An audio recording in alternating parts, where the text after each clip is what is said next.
the Tennessee perspective. We were going to talk to our friend John Gassaway, but he informed me yesterday that he's got to help his son move back into college. So today is the day in the morning that he has to do that. So, you know how that goes. You remember those days when you were moving in, moving out, had to get stuff going on. You got all that sort of thing. You just moved your daughter in a few months ago, so you understand all that, how all that works. So we'll catch back up with John in due time next week. But I will tell you that there was a lot of college basketball to get to from last night. We'll discuss that, and the Tigers are back in action tonight, trying to get something, a little juice back in the season, some kind of positivity, something. Yeah, they got a Wichita State team that is pretty good coming to town, and we'll see. Fingers crossed that there's with Jordan Nesbitt last-second complication. Yeah, Jordan Nesbitt, whose coach says like he's going to play. He's like basically like this kid's like ready to go. So maybe he starts. I don't know. Wouldn't that be the wildest thing if that kid's out there and he's actually like good? Like he looks like he needs to be out there. We see the big three from the Nets for the first time, and they lose to the Cavs. Yeah. And the star of the show was not Kyrie, was not KD, was not James Harden. It was Colin Sexton, who was absolutely incredible in that game. I don't know if you watched it or not. Yeah, I did. Oh my God. I did. I watched that game. It was insane to watch the end of that game and to watch Colin Sexton just take over and completely dominate a game where he's I didn't think on the court with those Sexton guys. was going to be. I didn't think he was going to be good at all, but he's decent. I don't know who I want to comp him to, but he's good. Don't comp him to anybody. He's good. He's the smallest, whatever height they say he is, dude. Like he's not that tall. No, he's not that tall. He's got a head of. But he was shooting over KD. Yeah. Like I mean, he was. That's not good.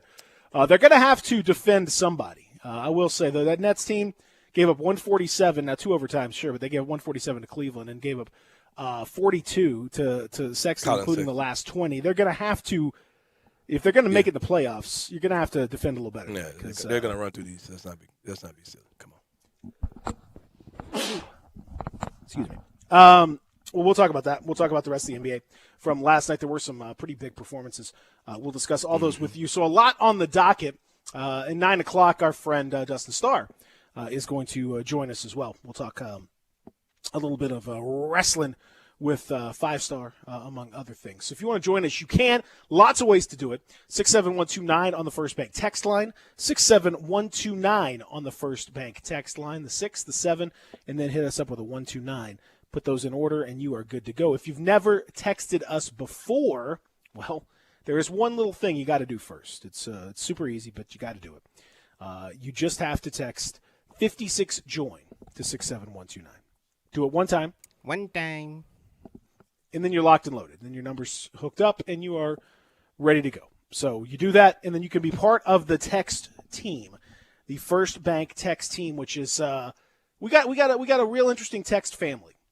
Anthony saying, we many families, we have some folks that we're extremely proud of and happy and thrilled with, and we have some the black sheep of the family that don't call them black sheep. Coming. Don't offend them. Well, metaphorical black sheep, to say the least. Don't call them that, man. They do. Then you got the uncle that you don't let the kids get around. Like Texter says, got a wild bunch. Colin Sex Panther Sexton. I like that nickname, the Sex Panther. 60% of the time it works every time. That. I'm not going to call him that at all. Your thoughts on Harden wearing a fat suit in Houston? You know that, he was doing that for real, right? Yeah. That's what the word on the street is, that he was trying to enhance his apparent tubbiness to be able to get out there and do his thing. I mean, whatever you got to do to make it work. It worked just fine for him. He got out of there. All's well that ends well, maybe. I don't know. I'll probably talk about hair more than any sports radio host in Memphis, but James Harden needs to do some of that crap. I mean, I don't know what he's doing. He's a very wealthy man. Yeah. Somebody he's got plenty of time, I'm money, not. and I'm not opportunity. liking this So, look he's going, but he looks pretty preposterous. Like he needs to. KD also needs to do something with that hair. Yeah, I don't know, it's- it's a bad hair situation. The big three, bad hair, big three. is certainly- Well, Kyrie is pretty. He's been pretty A1. Kyrie's fine. I remember Kyrie's fine. remember Kyrie went like clean face for a while. And he was looking pretty ridiculous. Mm-hmm. He was in the sunken place, but yeah. Yeah, KD, some faces need facial hair. Mhm. Some faces need some kind of something to they just don't look like heads. Some heads need hair, and some faces need hair. Kyrie needs. I mean, KD needs to go in. And Like cut all that thing off. my head needs hair. If my head was bald, it would just be too big and too horrifying. For no, you can't. That's, Oh man, when that day comes. I do that for you. It's too big. It would be too. It would just look like me wearing a bowling ball on my head. Or something. Like it just wouldn't. It wouldn't work. It's too big. Too much. You look like Ichabod Mortimer. You know what it is? It would be like Uncle Fester from the cartoon version of the Addams Family. It's just this far too oversized head. Yeah. That's what I would look like. So no, that's why I do that. I do that for you, just so you know. And also I do it for myself. But I will say that when my wife cut my hair over the weekend, the amount of hair was astonishing. It looked like somebody had killed like a muskrat or something. And like it was on the floor. It looked like a pelt. Like Like you could have zoo grooming job or something. it was like you could put that thing on the wall. Like it was Right. huge. It's a massive amount of hair. So in any event, we'll talk about all that stuff with you. As we mentioned, we got a big show here in the Family Leisure Studios. But last night, obviously, a lot of you guys expected to be watching the Grizzlies game, expected to see the Grizzlies and the Portland Trail Blazers. Now, remember last time, we talked about it yesterday, last time the Grizzlies flew out to Portland. I don't want to hear it. and- It was bad times. Well, I mean, listen, I don't want to alarm you, but it was pretty rough out there. Oh yeah, I wanted to mention before I go too further. Also today, it's going to be a nice day today. A high of 54. A little bit on the cloudy side, but no precipitation is expected, and it'll be a little bit warmer than it was yesterday. So not a bad day to get outside and do something. I expect it to be a nice day for you. Now, yeah, last time the Grizzlies went to Portland, of course. It was in the midst of the early stages of the pandemic. They flew out basically the day of Rudy Gobert being testing positive for COVID, March 11th, whenever everyone just kind of – that was sort of the day that everything changed. Right. Everyone was kind of like – I remember, going to the Forum like 2 or 3 days before that, whatever the last home game was before Orlando. and I was nervous about the Orlando game. And I was nervous about it. I was like, man, this is weird, and I feel weird about it, and it just felt strange. Yeah. And I was like, when's the next time we're going to be in here? And I was like, I don't think we're going to be back this season. But I didn't realize it was going to be like Yeah. a year plus before we'd be able to get back in there, legitimately with fans and everything Right. else. And so they flew out, and then you remember the thing when they flew out and their plane had been used by Orlando, who had it. The Utah had it before. Then everyone was freaking out about where was the plane and did they, disinfect it and all that stuff. It was it was just a scramble. They were trying to figure out how to get home, and they couldn't get a flight, and Right. they were just stuck in Portland. It was a whole thing. So that was the last time they went to Portland, and this time they go to Portland, more problems. Obviously, the nation we're still in the midst of the worst part of this pandemic, losing 4,000 people a day. It's a horrible thing. And then the Grizzlies themselves are apparently dealing with some sort of a COVID situation. Right. Obviously, Jonas Valanciunas was already in COVID protocol prior to this. There was the mysterious disappearance of DeAnthony Melton, which was chalked up to rotational decision making. Yeah. But now that makes sense. Yeah. seems like it. There may be, if you want to put two and two together on this, feels like there's certainly some relationship here. And then they get to Portland. Bow. See, it started with JV, and when he got a case of Rona, then it went down. Went to DeAnthony. He's feeling sick. Then we got to win in Phoenix. And I went to Portland. Tell me where in the contact tracing is the Grizzlies case of Rona. The Memphis Grizzlies. So the Grizzlies are being there's contact tracing that is happening as a result of all this. What if they need that music to concentrate to figure out the trail of where it may be? Yeah. All right, gumshoes. What if there's like the concentration music? Yeah, they got that lady, the what's her, the lady that was the. Okay, gumshoes, here you go. The last time we saw the Rona was on JV. The Rona. The Rona. It was jumping from his beard to the capital city of Lithuania. Like, what is it? This city. This city, known as the Rose City, houses an NBA team and also a bad case of Rona. But yeah, that's hilarious to think about it. Like, what do they actually have to cut this on to kind of figure out?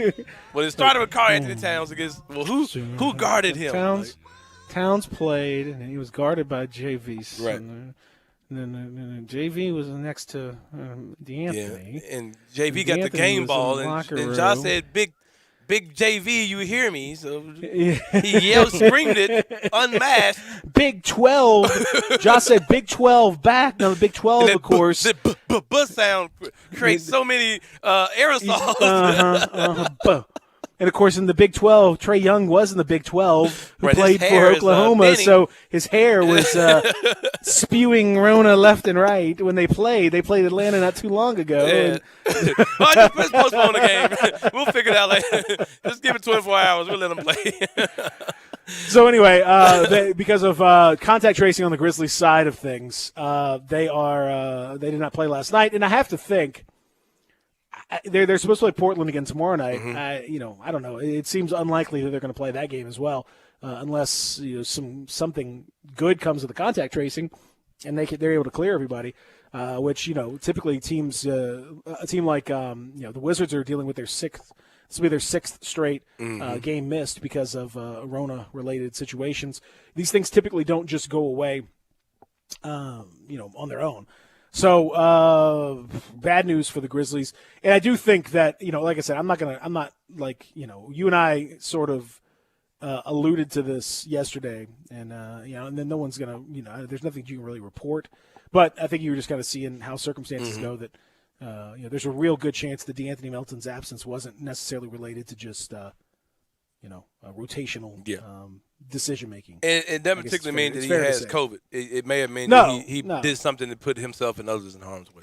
Right, exactly. Right. Like there's these guys are very serious about the protocols. Oh yeah, the Grizzlies are super serious. And in the NBA, look at the NBA now. I mean, they're going to have they had security on the court last night to make sure guys didn't like hug and dap each other up and whatever. Like they're enforcing touching protocols like they're at a Bible school in 8th grade, and they're putting a little, hand between the kids to make sure they don't dance like together. They have to have to have that's basically what you're dealing with. Now it's really they're very serious about it. So when you jeopardize those protocols, or when you don't necessarily exactly that's Zach's showing you if you're watching on the screen the zombie dance of the kids. It's like Frankenstein dance. Yeah, it's like a slow walk. You were just riding from side to side. Sort of like Gabe was touching each other's arms, basically. Yeah, just awkward, man. Gabe was going around the house singing some social distancing song, like something. I was like, oh, okay, bet. Whatever works, dude. Whatever gets you to get it. I got some insider information on the whole contact tracing thing. Okay. As you know, I do keep my ear to the streets.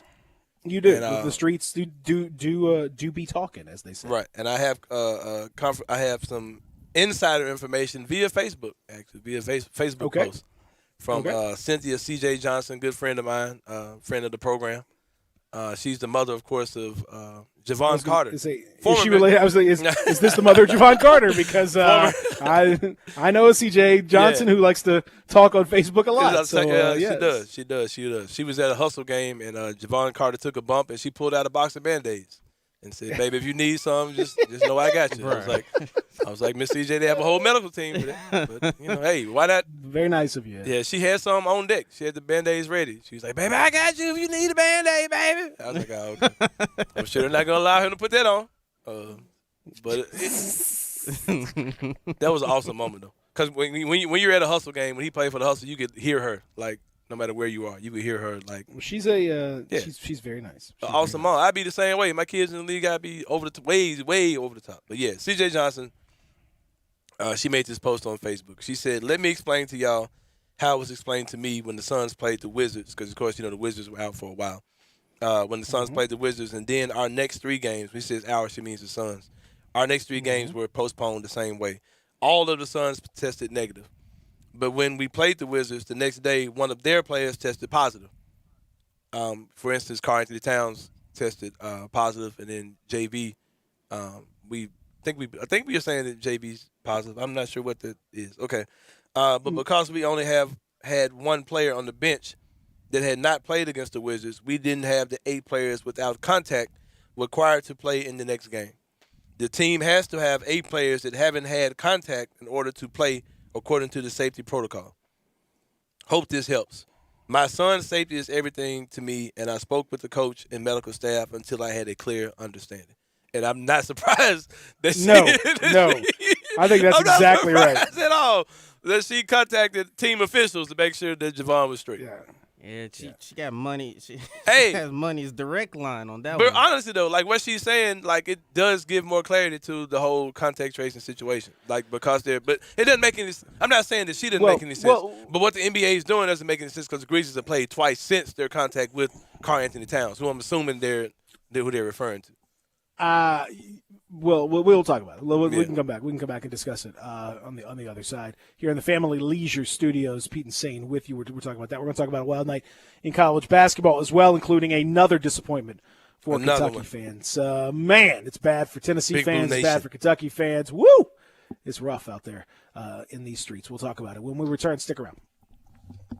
You have opinions? I think they got a lot of athletic ability. We want to hear them. Oh, absolutely. I agree with you. Call us on the First Bank phone line at 360-8255 or text us on the First Bank text line at 67129. They've raised the bar again at Homer Skelton Hyundai and Genesis of Olive Branch. I like to say this is the new standard, the way car business should be done. And to prove it, out of 355 dealers in America that sell Genesis cars, the one in Olive Branch, Genesis of Olive Branch, was top 50 in the country, top 10 in the region, and number 2 in the district. And guess what? They want to be number 1. That means there are opportunities out there for you. It's the safest and every new latest bit of technology that makes the experience of driving a car better. They've got it at Genesis of Olive Branch. If we start with the G70, the highest performing car I've ever owned, all the way to the G80 or the G90, the biggest of the sedans, you'll love everything about the car. If you would like to try the new SUV, the GV80, you call Vinny Gerard at 662-890-6684. He will bring it out to you. He's back, and I am pumped for the Conor McGregor-Dustin Poirier rematch this Saturday. So what are you thinking? McGregor like he did the first time, first-round TKO? Or does Poirier make him tap? Does he knock him out? Does he get his revenge? Well, guess what? You can make those bets on FanDuel Sportsbook. They've got so many different ways to get in on the action. And right now, when you open a FanDuel account, new users can unlock 25-1 odds on either fighter to win. That means you can turn $5 into 125 smackers. So just download the FanDuel Sportsbook app and use promo code GASMAN to unlock 25-1 odds. That's incredible. That's FanDuel Sportsbook, promo code GASMAN. Must be 21 or older and present in the state of Tennessee. New users only. Max bonus $125. Minimum $10 first deposit required. Restrictions apply. See full terms at sportsbook.fanduel.com. For problem gambling support, call 1-800-889-9789. Taqueria Express number 6 is now open at 6290 Winchester Road. Taqueria Express has locations all over Memphis, serving the best and most authentic Mexican food. You can dine in and take advantage of the full bar or get your order to go. Call ahead at 901-800-2737 to pick up or use the drive-thru. Plus, online delivery options through Uber Eats is coming soon. Stop into Taqueria Express number 6 at 6290 Winchester Road and find out how you could win a 2021 Nissan Versa. Taqueria Express number 6 is now open. All 36-month leases, $31.49 due at signing, 0 security deposit, $650 acquisition fee, 10,000 miles per year, 20 cents excess mileage, Forte ME296 274, MSRP 20,625, Soul M77 55,682, MSRP 20,315, K5 MG 003199, MSRP 25,725, includes all manufacturer rebates and incentives, PF 695, excludes tax title and license with approved credit, warranty is a limited powertrain warranty. See Kia.com or retailer for details. Offer valid through 1/31/21, dealer stock only. It's time to be happy with your new ride from Gossett Kia South Mount Moriah. Jeff's waiting for you with a 2021 Kia Forte, $142 a month lease. Redesigned 2021 Kia Soul, $148 a month lease. And 2021 Kia K5, $182 a month lease. All just 36 months, $31.49 due at signing. Plus, every Gossett Kia on Mount Moriah comes with Kia's 10-year, 100,000-mile powertrain limited warranty. So whether you live in Horn Lake, South Haven, Olive Branch, or Memphis, you'll be happy at Gossett Kia, 2680 Mount Moriah or KiaMountMoriah.com. If you want it, we got it at Gossett Motor Cars. Brian Elder's Roofing Solutions. 2021 is finally here. Might I suggest we start the wonderful new year with a makeover for your beautiful house. I'm Brian Elder. I'm a roofer. I fix roofs. Don't let them tell you that it has to be replaced when all it may need is some love. 867-0303. Let me love on your roof. I've made quite the reputation over the last decade as the guy to call after the insurance company denies the claim. Overturning a claim that has gone bad is an art form where you argue county code, manufacturer specs, and details of your policy that they have to abide by. So let me see it first. If I say it's a claim, it's a claim. 867-0303. Money is free at Brian Elder Roofing with 0% financing for half a decade. I'll measure your roof from outer space and get you a quote right over the phone. 867-0303 or BrianElderRoofing.com. Call 867-0303. Brian Elder's Roofing Solutions. Hey everybody, you are going to love this. A demo sale on barely driven Chevys is going on right now out here in Olive Branch at All Star Chevrolet. I'm seeing Traverse, Blazer, Equinox, Impala, Malibus used only as loaners by the service department. They're just like new with all the warranties, but you get thousands off the price. This may be your best month to get that new All-Star Chevy you've been dying for. I just drove the all-new 2021 Tahoe. I can't believe how nice these things have got. You're gonna feel like a king in your own castle. This might be my New Year's resolution to myself. Or how about an all-new 3-row Traverse? Thousands in Chevy cash back, financing as low as $0. That's right. Right now, financing is as low as $0 for 84 months on a brand new 2020 Trax. And over $2,000 cash back to you. Remember, it's not Mount Moriah, not Covington Pike, not Collierville or South Haven. It's gotta be Olive Branch, people. And everyone at All-Star Chevrolet has one job, just one job, to make sure that you have more fun, you get the best deal, and in record time. So find new roads to All-Star Chevy or online at allstarautogroup.com. Listen Sundays at 11 a.m. to join Idlewild Presbyterian Church for worship. Idlewild is a PCUSA church located in Midtown Memphis. Sports 56 traffic.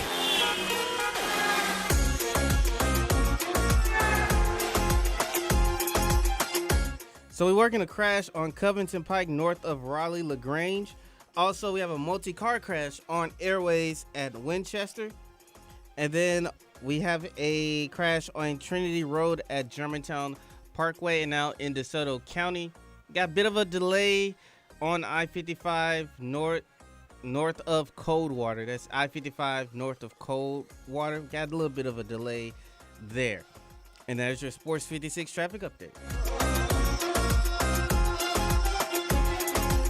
Welcome back to Sports 56 Mornings with Peter Edmiston. Yes, I will be good, I promise. Co-hosting Sports 56 Mornings is Anthony Sane. That's great, man. Now, back to Peter and Anthony. I walk for miles inside this pit of danger. A place where no one. Dexter says, I wish she was my mom. Oh, yeah. She's amazing. That's our man Daniel. She's amazing. Yeah. She's there's never a doubt about does she care about her son? Never a doubt about that at all. She will. I mean, if anybody that's in the realm of public anything, those of us in the media, of course, even if you are a fan posting stuff, in a public forum like Facebook, if you said anything about Javon Carter and it wasn't great, chances are she coming for you. She is coming for you with bad intentions. She will change your mind real fast. She ain't messing around. Yeah. So we were talking about the Grizzlies. Obviously, did not play last night. Contact tracing. I'm going to guess based on, and if you listen to what Javon Carter's mom said, Mrs. CJ, she also she pointed out like the protocol thing. I don't think though that this is necessarily a cat relationship. It seemed like it can be. It seemed because there are 2 games in between. That's the issue there. So if it was going to be a cat thing, it would have already come up. But she wasn't saying it was a cat thing. She was just Saturday. Saying, she was just saying. No. I'm just clarifying for everybody out there because obviously Karl Anthony Towns, got he's tested positive, and the Grizzlies played the Timberwolves and Cat that was his last game actually before his diagnosis. So that was last Wednesday when the Grizzlies played the Timberwolves. Then Friday they were going to play, and he missed, and that game was postponed because of the COVID situation. But then the Grizzlies played Saturday against Philadelphia, and then Monday on MLK Day against Phoenix. So it wasn't necessarily the cat situation. I think those of you out there, and we've alluded to it over the last few days, you're definitely right to throw in DeAnthony Melton's situation into this. There's definitely some sort of a connection there. As far as the specifics of it, obviously the Grizzlies don't really want to go into it, and there's really nothing that any of us can add to it without, venturing into the realm of too much speculation. But it would certainly make sense if you're putting 2 and 2 together that there was some situation there. And then Jonas Valanciunas has had his problems with this. He's missed games before, after contact tracing and situations, and you alluded to it earlier that he needs to tighten up his pod. His tribe, his tribe, crew. man, is tripping. He got to tighten up that crew. I think we've all seen that, where we've all got friends. Some of our friends are wild now, a little bit crazy. Sometimes you got to trim the crew a little bit. Be like, look, man, I can't get involved in this. Look, I went over to one. I remember when I was in high school, I went over to a friend's house, and this story can't be told now that I'm long past high school. This dude, I mean, I'm just a high school kid, right? Like I'm pretty straight laced, whatever. I'm not really into. I mean, I got friends that are into, stuff, but nothing crazy. Like some people are smoking a little weed, maybe, or doing, drinking a little bit or something like that. Not ideal, but nothing that's earth shattering, for a high school kid. But this kid, I go to this guy's house, who was he was sort of an adjunct member of the crew. Like he was kind of he was sort of on the outside, but he was still in the crew, but he wasn't a full-fledged member of the crew. He's kind of a friend kind of guy. Yeah. But we'd see him enough to where he was still part of the. This dude is out here doing legit hard drugs. I'd never seen as a kid. What are you doing? My eyes are open to this whole new world that I've never even seen before. And we're and he was doing this, and then driving around, and we had to excise him from the crew. It was too sloppy. We were like, this. You're gonna get us all. Yeah, you're going messed up real bad. Yeah, we had to cut him out of the pod. We had to cut him out of the pod. It was our tribe. We had to kind of we had to cull the tribe, and he was not he wasn't allowed because I don't have any. He can do whatever he wants on his own time, but he's out here driving us. This dude is hopped up on he's doing. He was doing acid or something so crazy. I'm like, what? That's not part of the gig. What are you doing? Right. Well, you're this is crazy. Don't know. Sometimes you gotta. The moral of the story is sometimes you gotta look at your people, and you gotta make some hard choices. Do some assessment. Your behavior is not compatible with what we're trying to accomplish here, and I think Jonas may have to. Yeah, may have to do that a little bit. I'm trying to get a team to the playoffs, man. Y'all out here. Going to all black. I can't play because you're out here just. Yeah, exactly. Like the all black affair. Come on, man. Listen, John Morant. Come on, I come on, love John, you. Sit down. We got to talk about this, man. This is not cool. So anyway, I don't know long term. what will we say? I can't imagine them playing Friday. So that would be, if they don't play Friday, that would be 3 of the last 5 games postponed. And then, after that, I think it's going to be hard to see them, I mean, they're going to have to be completely cleared through all of this. We still don't know all the details of all this stuff. So I'm not ruling out Friday. I'm not going to rule it out, but I'm also going to assume it's not happening until otherwise told. I'm going to assume it's going to happen. Okay. Now, why do you say that? Huh? Why do you say that? I don't have any intel, nothing. But I just, I'm thinking. Okay, well, then I'm gonna. If you don't have any intel, I'm really gonna assume that it's not gonna happen because these things don't typically. If you are in the midst of contact tracing that is this elaborate, and there it may who knows, there may be more than contact tracing when all is said and done. Right. Generally those things don't get sorted out in 24 hours. I'll say this: a while if the contact tracing is because they got negative tests, but they're waiting on additional negative tests or inconclusive tests, I'll say that they play Friday. But if it's a case where some guys actually have COVID, of course they're not playing. So, but if it's just a situation where, well, you're negative, but it's not really adding up, so let me get another negative test or something. So, I think that they'll be fine. But I don't know. It's certainly in jeopardy. Let's put it that way. Yeah, It's certainly for in sure. jeopardy. Yeah, it's it's very pending. much in jeopardy. I hope they play. Yeah. I hope they play. Mm-hmm. But I'm and then of course after that is the back-to-back against the Kings Sunday and Monday, which that's those two being so close together. It would probably, if you're missing one of those, you're probably missing both of those. So this could be a situation where the Grizzlies miss a few. We'll see. Again, all this stuff is because it's COVID, and some teams are a little more outwardly willing to talk about it than others, and the Grizzlies are certainly on the side of like they don't want to talk about anything.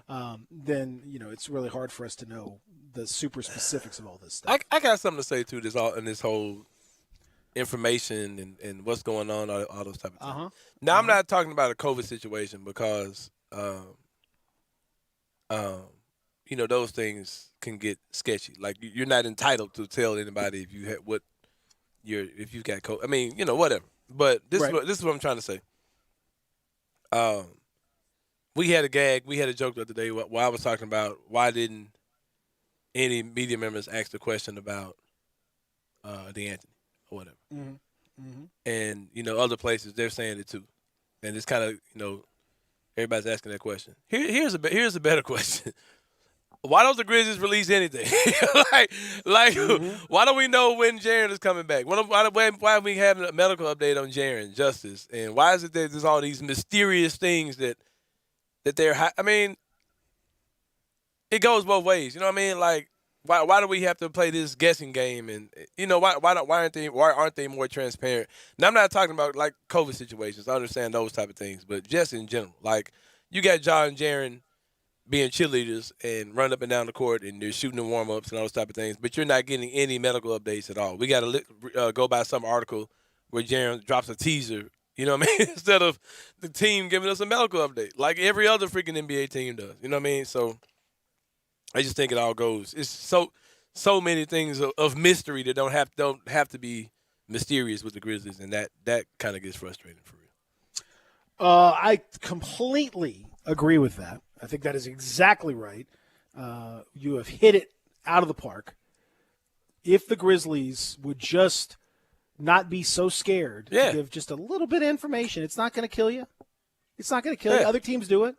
If Jaren or Justice have a setback, say, hey, they've got this going on. This is the reason why they're not playing. Just to have them sitting on the sideline and we don't know when they're going to play. And and it's unnecessary because the team's doing good. You're in a small market. We're not killing you about anything. The media, we're not killing. We throw them softballs about literally softballs about everything. So I don't understand it. Just be more transparent. You've got a young, exciting team. Like, make those guys more accessible, not just to us, but to everybody. Like, what benefit is it to just there's two benefits to it for their purpose. One is they have an in-house media organ that we all know about Right. that they like to funnel stuff to and through. They like to, pump that thing up because I don't know that it's, I mean, they're doing fine, but Mhm. it's not, and I have a lot of great. I have a lot of friends. That work Yeah, for them, literally. so I got friends wish, that work for yeah, them. Yeah. So absolutely. I don't have any knock on obviously, that at all. our good friend CJ, like he's Right. just here, and Jessica and Megan, and all the pretty much everybody over there. I'm literally either friends or tightly. friendly with everybody that Yeah, gets to check yeah, over. absolutely. Like so literally. it's not like anybody. We all wish them very well. Mm-hmm. But you have to look at the way the whole thing works. You have to look at where does it come from? Where do those checks come from? Where Robert J. Perry. Exactly. Who's the one who actually signs those Right. checks? Well, theoretically, you know what I mean. Like not literally signing every one of those paychecks, but you get the idea. It Mm-hmm. comes from him, and ultimately it comes from Grizzlies ownership. So you have to look at everything that they do through that lens. Everything that's released through that particular Right. outlet.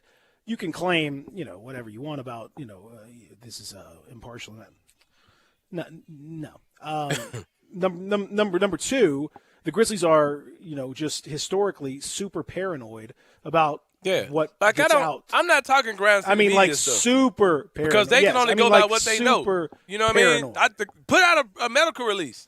Put out a press release that has nothing to do with Yeah, anybody's I show know, or anything. but they It's don't just- want to do it, and I've said it forever. I've told them to their faces, and I'll say it here. Like, I mean, if you don't release anything, people will start saying something. Right. You have to, the old saying, nature abhors a vacuum.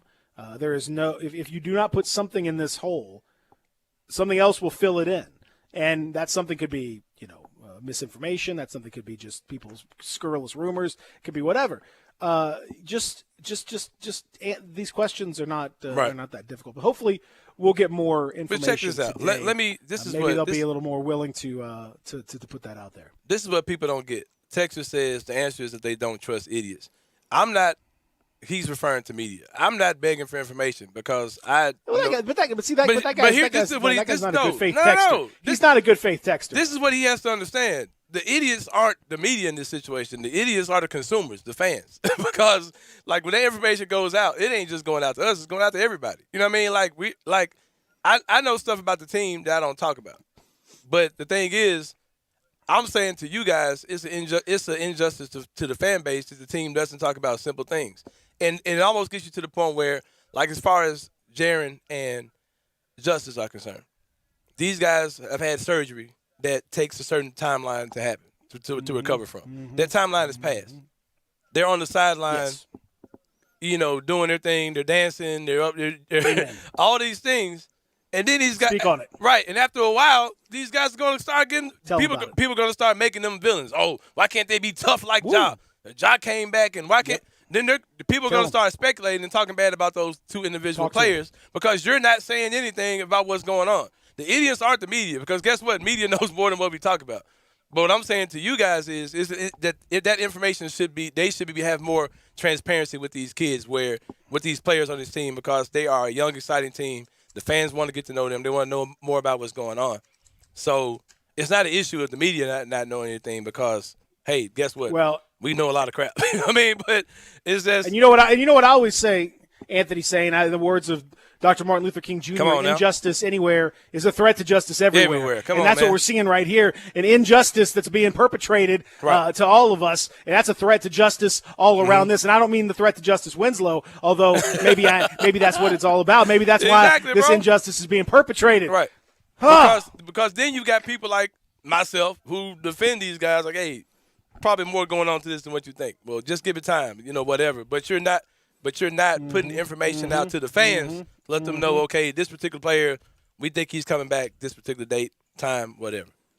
But do what you do. But when people, like we said before, that's a dangerous game to play when you're withholding information like that because when people turn on you, whether it be media, fans, whoever, when they turn, then what do you do? And when your organization turns on you to the players, what do you do when no one, only people that can speak for you, the people who control the narrative? That's a dangerous place to be as well. It's a bad place to be. It is.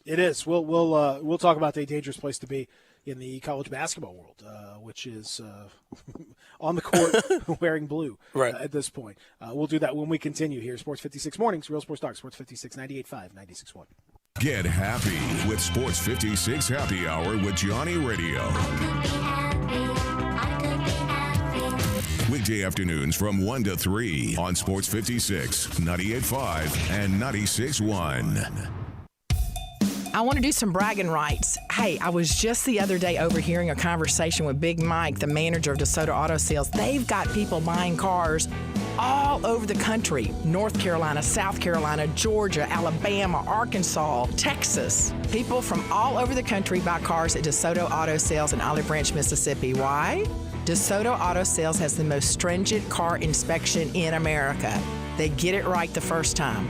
Quality and low mileage, factory warranty on most vehicles. My favorite part is the people who work there. Big Mike, all the employees are professional, friendly, and go that extra mile. Expect as you walk in the door, you're treated like family. DeSoto Auto Sales understands your time matters. We can help you find your dream car and get all the paperwork finished in less than an hour. Come see us at DeSoto Auto Sales and be part of our family. Have a great buying experience every time. 662-890-7184.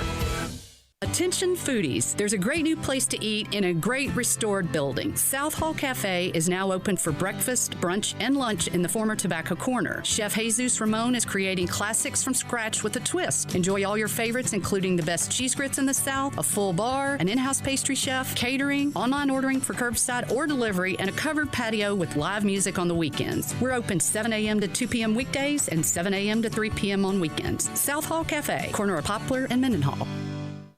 It's the Start Something New sales event on now at Gossett Chrysler Jeep Dodge Ram on the Pike, where you'll find 2020 Jeep Renegade Latitude 4-wheel drive, IIHS top safety pick, $19,688 or $245 a month. You ready to charge up in your new 2020 Dodge Charger? We Gossett at $24,990 or $325 a month. And get Ram tough in a 2020 Ram 1500 Tradesman Crew Cab 4x2, just $26,740 or $349 a month. So drive past the rest and come to the best at Gossett Chrysler Jeep Dodge Ram Fiat 1901 Covington Pike, or shop online anytime at GossettMotorCars.net. If you want it, we got it at Gossett Motor Cars. Almost finance through Chrysler, all 3,500 cash down, 75 months at 4.10% APR. Renegade LPMO 2132, MSRP 26,580. Charger LH 248,214, MSRP 32,860. Ram LS 156,730, MSRP 38,185. Includes all rebates and incentives. PS 695. Excludes tax and license with approved credit. See dealer for complete details. Offer valid through end of the month. Dealer stock only. It's time, Memphis.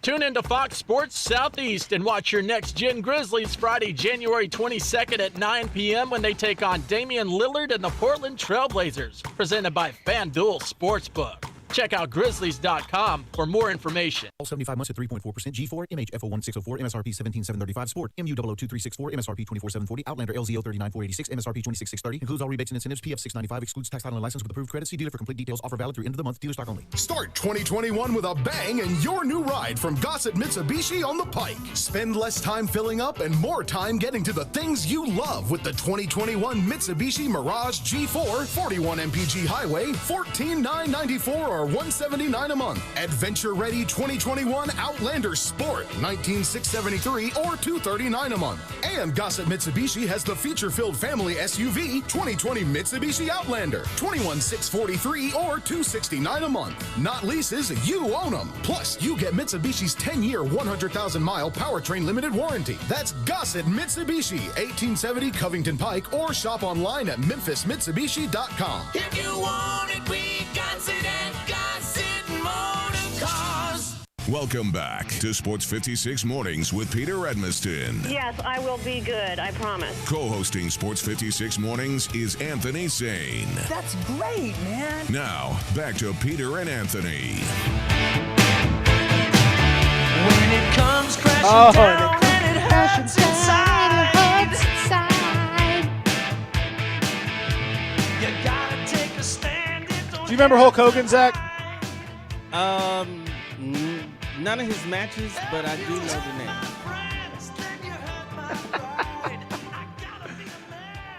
Whenever I hear this music, I just want to go, oh, come on, brother. Let me tell you something.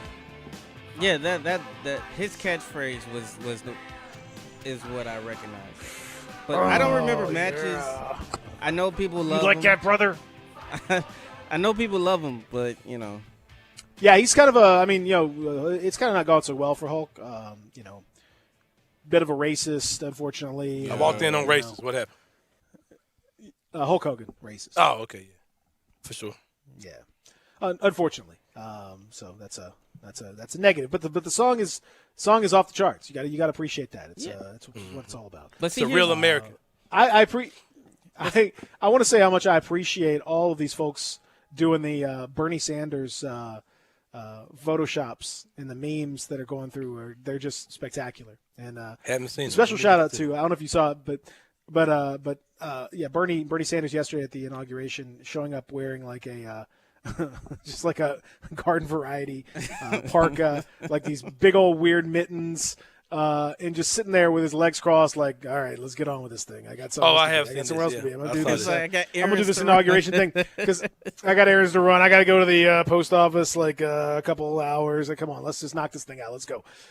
So that picture is everywhere, and I retweeted it. But Andre Drummond cracked me up last night after the Cavs, the 2 overtime game. He posts shout out to Bernie for hanging tight through 2 overtimes, and he's or somebody he knows has photoshopped him next to JB Bickerstaff in the team huddle.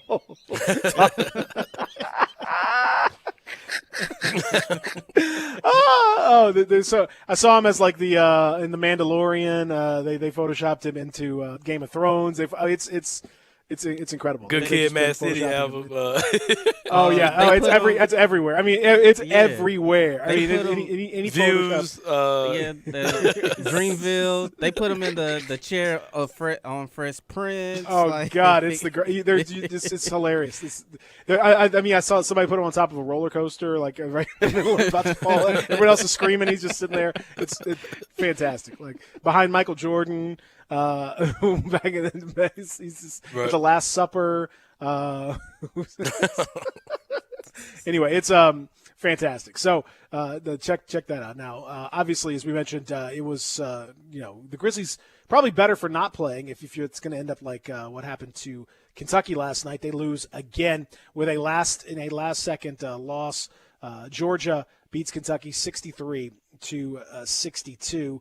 PJ Horn with a layup with 1 second left. This was a tight one throughout, but Kentucky certainly had their chances to win, and they were up 6 with 2 minutes left to play and gave up the last 7 points of the game to Georgia.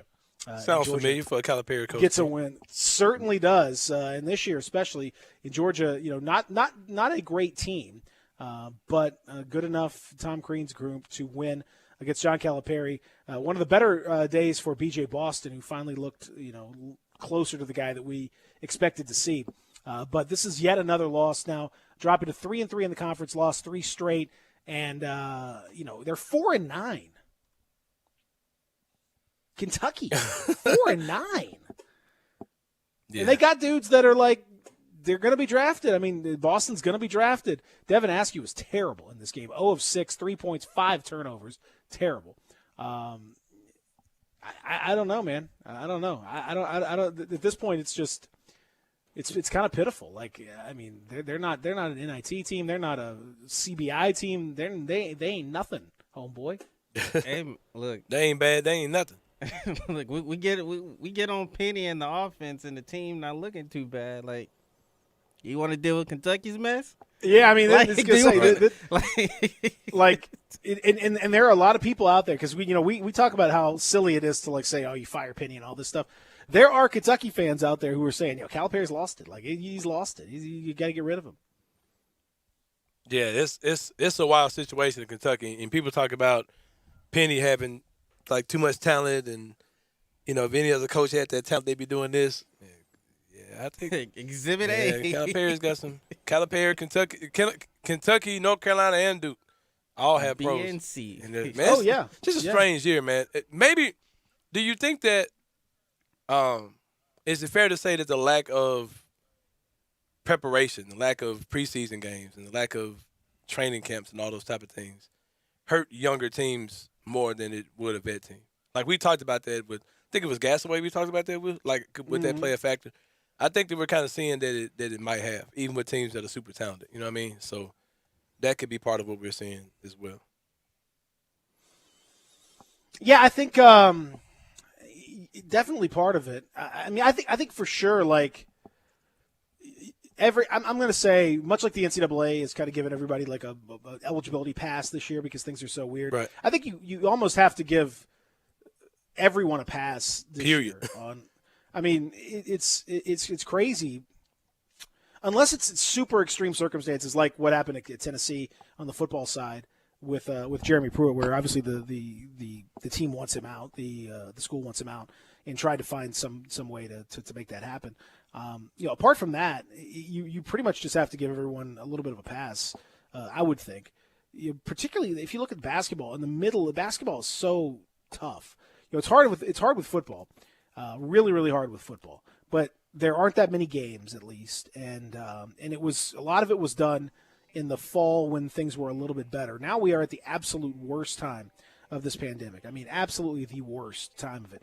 And you're trying to fly these folks around to do it's just impossible. It's impossible. You're seeing it with the NBA with vastly more funding and testing and everything else, and they're having trouble with this season. So college has no chance. And, in the middle of all that, you got, Zoom meetings and you can't do your normal get-togethers and stuff. I think it's just most coaches, I don't know, man. To me, you just kind of chalk this one up. You pretty much get a mulligan here, unless it's just absolutely insane or you break some kind of law. Otherwise, you get a mulligan, and we'll see you next year because I don't know.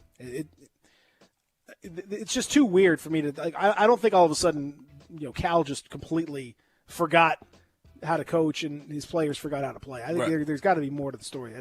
It's too same thing with Roy Williams and Coach K. I know he's dealt with his physical injuries and stuff, but same kind of stuff. Like these guys didn't just forget how to coach. I don't think. Have we asked the question? Maybe they did. I don't know. Do all these college players particularly want to do what they're doing, or do they feel like they are kind of obligated, whether it be to their school, to other teammates, or fans? Do we know? Are we wrongly assuming that 100% of these guys who are playing are like all in about what they're doing? I think it'd be foolish to even think so. We'll talk about it. That's a good question. We'll talk about that when we come back. Also, we'll look at the debut of the Big Three in New Jersey, in Brooklyn, I guess I should say. Technically they're in Cleveland, but you know what I'm saying. We'll talk about that and more as we get to hour number 2, live from the Family Leisure Studios. Peter and Sam with you, Real Sports Talk, Sports 56, 98.5, 96.1.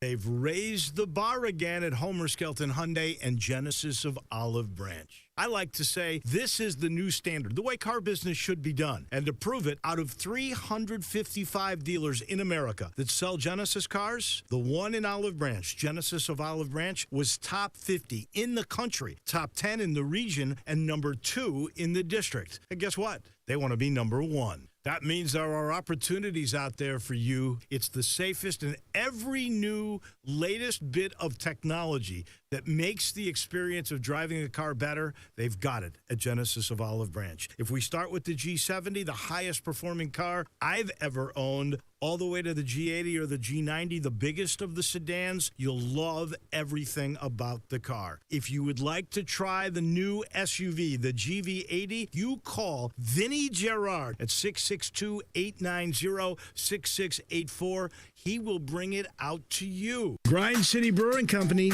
is taking care of beerness in Memphis. Grind City Brewing is the dream of a father and son duo to create a brand that delivers a high quality, great tasting, and easy drinking craft beer. And they've done it. The brewery sits high above the city elevation in uptown Memphis with 15,000 square feet of beerness, including a 5,000 square foot tap room. Grind City Brewing is committed to all things Memphis, including the Tigers. They have created a malt liquor called Tiger Tail that is the official craft beer of the University of Memphis. Tiger Tail comes in 16-ounce six-packs and is not your typical malt liquor. Tiger Tail is crafted with a bold and smooth flavor, has 7.5% alcohol, and its clean finish makes it incredibly easy drinking. Tiger Tail and Grind City Brewing, taking care of beerness in Memphis.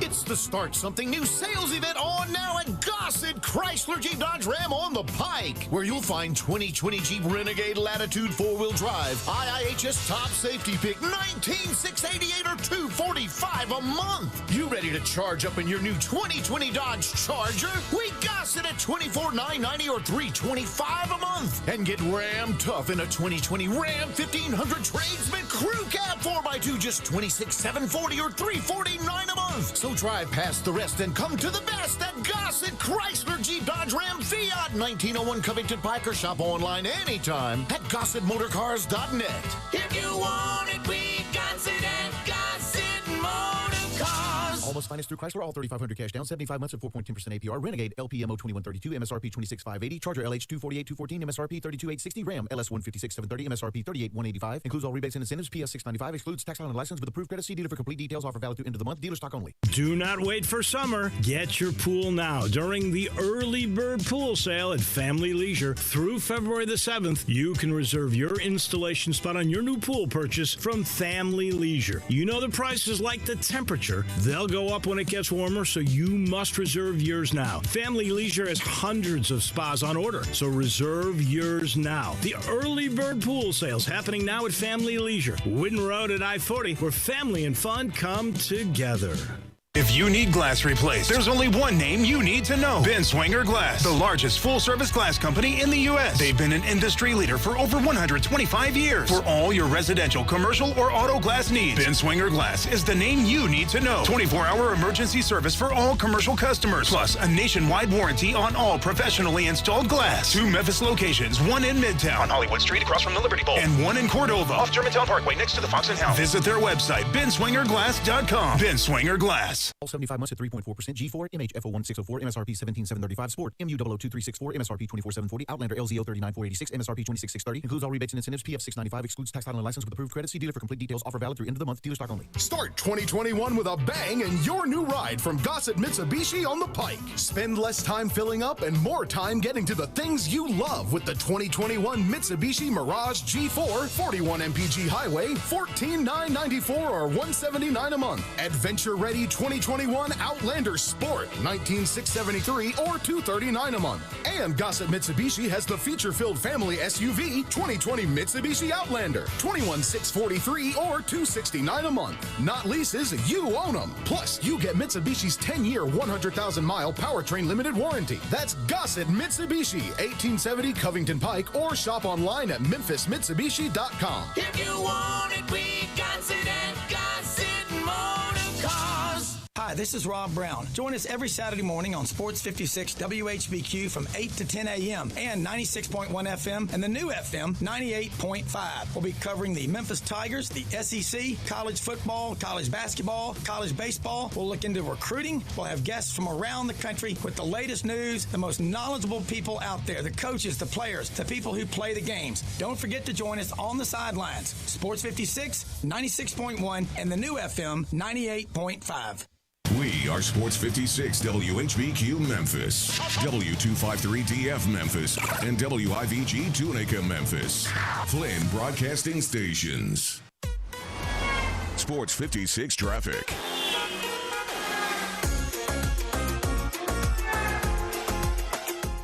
So we got 2 new accidents on the roadways this morning. We have an accident on Highway 64 westbound at Chambers Chapel. Also, accident on Covington Pike at Pleasant View.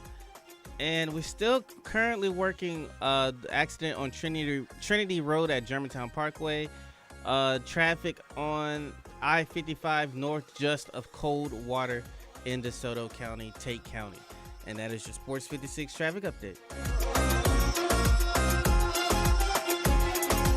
Welcome back to Sports 56 Mornings with Peter Edmiston. Yes, I will be good. I promise. Co-hosting Sports 56 Mornings is Anthony Sane. That's great, man. Now, back to Peter and Anthony.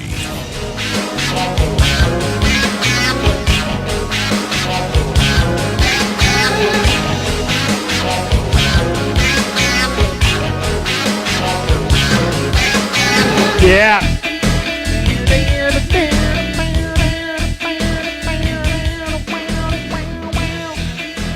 Love this music. This brings back some like serious college / high school / whatever vibes. Big time. I mean, big time. Yep. Bigly. Welcome back. It is hour number 2. We are live in the Family Leisure Studios on an overcast but not rainy Thursday. This is normally the time when we would talk to John Gassaway. We will not be doing that today because John's got stuff he's got to take care of with his family and all that. So he'll be back with us next week. We apologize for that, but we are glad and we appreciate John when he can join us. Shout out to John Gassaway, the GOAT Gassaway. Oh, he is again. He has forgotten more about college basketball than most of us will ever know. He is spectacular. So we will not have John, but you do have me, Peter Edmiston. You do have Postponed Sane. We did not have mad to over do here, contact tracing today. You're mad? Yeah, Zach Boyd, by the way, is producing the program and also not have to go through contact tracing today. Why are you mad? Got 3 things I'm upset about, man. 3 things. I think the Grizzlies were about to pile up a nice little collection of wins. I think they would have won both of those games in Portland. The Kings, you never know what you get with them. Possibly could have won those. Man, they could have had a nice little streak, man, like a franchise-esque streak, Then COVID just came in, just hating on the whole situation. That's I'm true. mad about that. That's true. You're mad about that? Okay. All right. I'm also mad Fair that we talked. I went on a little mini rant about the Grizzlies releasing information. Because I hate when people start saying things like, "Oh, these guys are soft. They're faking injuries," and Tony and Zebo wouldn't have done this, and they got their hair done. They're fresh on the sideline. All this kind of I hate hearing that type of stuff, man. Like because you're not giving people any alternative but to assume those type of things. To think that they're quote unquote faking an injury or they're just taking time off or they just don't have the heart. Yeah, you're kind of hanging your guys out to dry. Yeah, I don't like that, man. Like because if any kind of situation comes up, bro, I cape for the players 9 times out of 10. Y'all know that. So I don't like the fact that they're not giving medical updates on these guys, and it's frustrating to see. That's the second thing I'm mad about.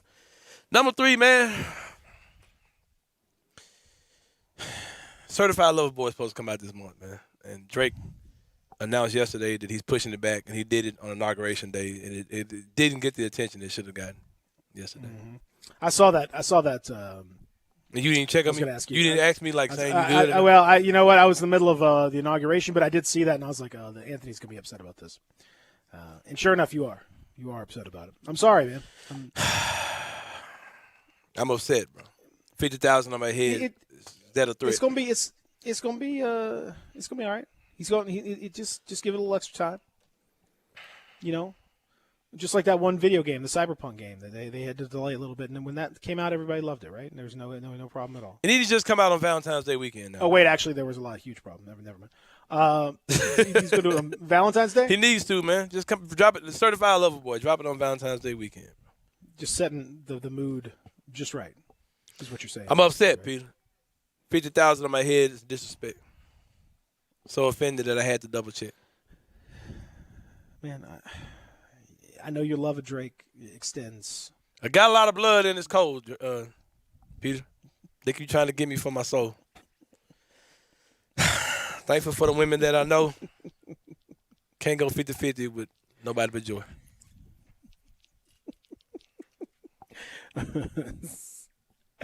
Oh, man. It's sad. It's supposed to be this month, man. COVID protocols. Either this Friday or next Friday. I was ready for it. Was it COVID protocols for Drake? No, he's saying something about he had That's what I heard. Knee surgery or something. Like, man, I don't care about that. Drop the album, man. Hit send on the email, man. Send the album to Apple Music, bro. Or send it to Sane personally. Yeah, send it to me, Drake. I ain't gonna leak it. Yeah, right. Yeah, if anybody's gonna leak it, it will be me. Yeah. You need good knees to hit play. I mean, to send an email over with Trent. Yeah, I don't that I don't really understand. I don't really understand It's promo stuff. I'm sure he's gonna do some promo touring. And, I mean, I've heard of knee mail. You know what I mean when you're talking to God, but that's ridiculous. Come on, Drake. You know what I mean? You hitting that knee? Is it a prayer situation? He's probably gonna do some. Send it out to the Lord. He's probably gonna do some promo stuff, and he needs to be able to with God to Drake bop and Hotline Bling dance and all that kind of whatever he does. So I guess he needs those knees, man. Come on, Champagne Poppy, man. Drop the album, man. We were talking as we begin hour number 2. We were talking last hour about the COVID situations with a lot of these teams, and what does it mean, and how do you kind of deal with it? Do you give them an extra credit? Do you give them kind of a pass for whatever happens this year? Do you give that? And then you were asking the question about do players are we just assuming that they are all in on this the right way, and that we're making some assumptions about it? And I think you bring up a good point. Some teams clearly are all in and are very real about it, and it's really like they're taking it very seriously, and they're doing a really good job with it. Some teams are not. Some teams are not necessarily taking it that seriously. Some players are not taking it that seriously. It's not easy. I mean, you're asking a lot of college kids to be super responsible, to avoid certain situations, to avoid certain parties, to avoid certain people, to stay within your sphere, to stay within your crew, your tribe, whatever you want to say. All that stuff, that's not easy. That's not easy for these kids to do. So I think you're right to say that, probably there are some kids who are out here just kind of wilding out a little bit, and who are doing the wrong thing at the wrong time with the wrong people. I think that's definitely a possibility. What can you do about it, though? Yeah. I mean, this is what the danger of having this in a pandemic. You can talk to your blue in the face, you can threaten, you can do all this stuff, but like if they're going to do it, you're either not going to play or you're going to have some major problems. And I think you're seeing some of that. Some of these guys just aren't responding to the same level of coaching. It's just not the same. I don't think you can push the same buttons, do the same stuff with these kids. I think you're seeing which teams are mature and which teams are not mature. Maturity, I think, is a big part of what you're seeing this year. I'm not just saying specifically from like age-wise, freshman, sophomore, all that. I'm just saying like some kids and some players are mature beyond their years, right? And some aren't. And the ones that are can handle this situation and can deal with it, and the ones that aren't are going to be wilding out and doing crazy stuff and not going to be taking care of their business. So. I think you're seeing that now. And I also don't think it's a coincidence that some of the best home court advantages, the teams that had those that don't exist anymore, they've also had teams that are struggling. Kentucky, North Carolina, and Duke, some of the wildest home court advantages you'll see. Those don't exist anymore. So that I'm sure that has something to do with it as well. Is that every game is a neutral site with empty fans and with empty stands. So and so much of college basketball is the fanfare and the crowd noise and the bands and all those type of things in college sports, whether it be basketball or football. And with those things being missing, it definitely creates a new element of the game. And I'm not saying that's why these teams are struggling, but it's part of it. I mean, it doesn't help that they're not that these previous huge home court advantages they have don't exist anymore, because you can't pump. No, in, I mean I think it's definitely you can't pump in energy. You know what I mean? Like I was watching the game last night, the Cleveland and Brooklyn game, and I was like, this game is incredible, and it's an injustice that aren't fans there, because this is Cleveland beating Kyrie Irving, Kyrie Irving's there, and it would have been a home game for Cleveland. They would have been winning. They would have won this game, and it didn't get the. You got Jared Allen making his debut against his old team, the Jared Allen game. You've got the Big Three.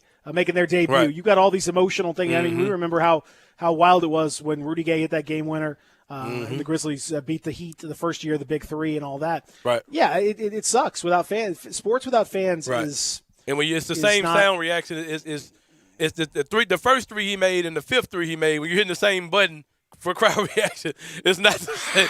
Yeah. It's just – Yay, great job, champ. You got a champ.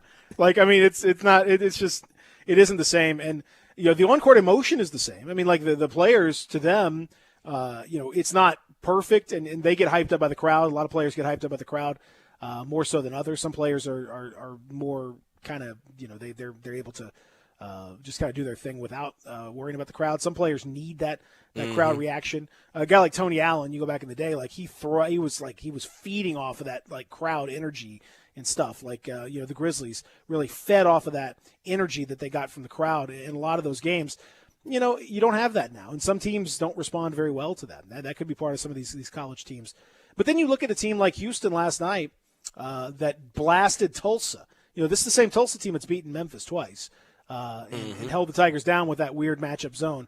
Well, Houston beat them 86-59. The 59 part we're familiar with. The 59 is definitely a number that Tigers fans have seen. But the 86 one, not so much. Yeah.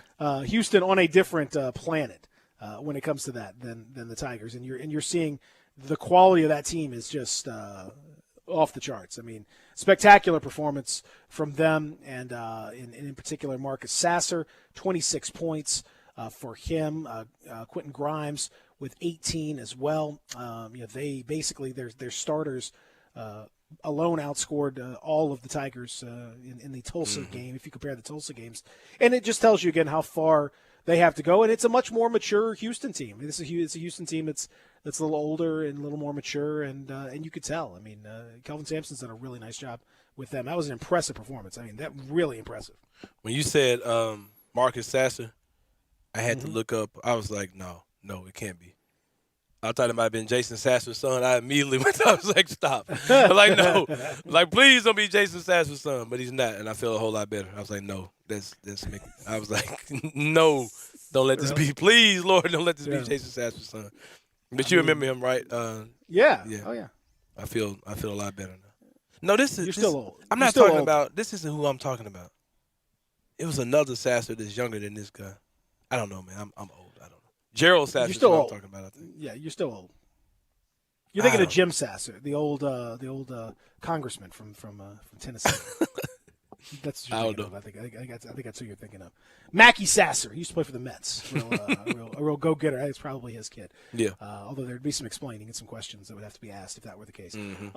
Anyway, the very impressive performance though, and Houston is another example. One of those teams that really this whole year they seem to have just been in the right frame of mind, the right approach. You see, some teams have taken to this without too much difficulty and have really done a great job.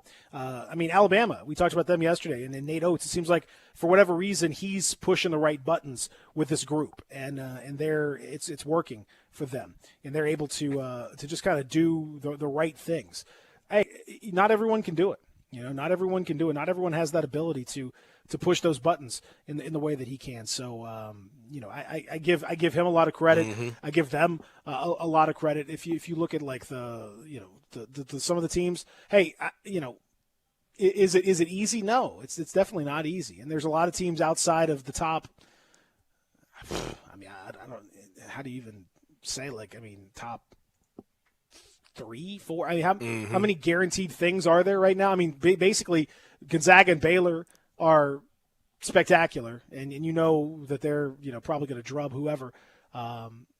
Outside of that, you've seen all these teams have played pretty well, but a team like Tennessee, is sniffing the top 5 and just got absolutely housed by Florida. So almost anything can happen this year outside of those top 2. It's going to make for a fascinating tournament, but it also means that that fan involvement, as you pointed out, the lack of a home crowd has made a huge difference in the quality of this product. Yeah, it's just not the same, man. We dropped several reasons why it's not the same. It's not the best thing to look at, and it's just you can just tell that. Like, I just think it's kind of crazy to assume that just because you see these kids out there that they particularly want to be out there. Like these aren't millionaires doing this for their families. I mean, these are kids who they're doing this for literally nothing. And I'm definitely not about to participate in any type of free education. I'm not. They're doing it for nothing. They're not. You don't trade off your safety for education. You know what I mean? So that's not that's not doing it for. They're not being compensated for what they're doing. So let's not even. Not start in the same way. Yeah, no, it's not the same. It's a different level. You shouldn't have to risk getting COVID and take a COVID test every day to go to school. So let's end that discussion now. So, but yeah, it's a wild year, man. And as a Tiger fan, I'm pleading for a mulligan. You know what I mean? I'm looking for a reason to say, oh no, this season don't count at all. You know, but yeah, it's been. Well, I mean, I think that's. No, and I think that you should. It's okay to ask for, and it's okay to get a mulligan this year. I really do think that. Now that doesn't excuse some of the lack of performance. That doesn't excuse the lack of development of certain things. That doesn't excuse everything. I don't think that's a be all end all. Like you can just say, well, that wipes all the slate clean and everything's cool. I'm not saying that, but I do think that there is an element of. Understanding that you got to have with this thing, and because you're seeing so many teams. I mean, we mentioned the stat yesterday. This week is the first week since 1961. 1961, nearly 60 years. Think about what has changed between now and 1961. That was the last time that all of North Carolina, Duke, and Kentucky were all out of the top 25. Now, when you think about that kind of a stat, and you think about that kind of a situation, that should allow for some. I don't know. You a little grace. You know what I mean? Like a little appreciation, maybe a little kindness, given how difficult this whole thing has been. When you have that kind of a stat that pops out, it just tells you, man, this is it's a weird year, and it's you pretty much have got to get a little bit of a mulligan at some stage. And I'm not saying you got to talk about how great the Tiger season has been. It has definitely not been, but there has to be some understanding as to why that is the case. Yeah, I'm hoping that the season gets done. I'm hoping that we can get through this some type of way. I hope the Tigers have a game today. Hope we can see the debut of Jordan Nesbitt. But everything's wild, man. It's wild. It's wild for sure. We'll talk about the Tigers on the court when we come back. Also, we'll talk about that incredible game in Cleveland where, even though the big three, the new big three, Kyrie, KD, James Harden made their debut, it was Colin Sexton who stole the show. We'll talk about it when we return. Sports Time with Wallo and Stats. Weekdays from 3 to 6 on Sports 56, 98.5 FM, and 96.1 FM.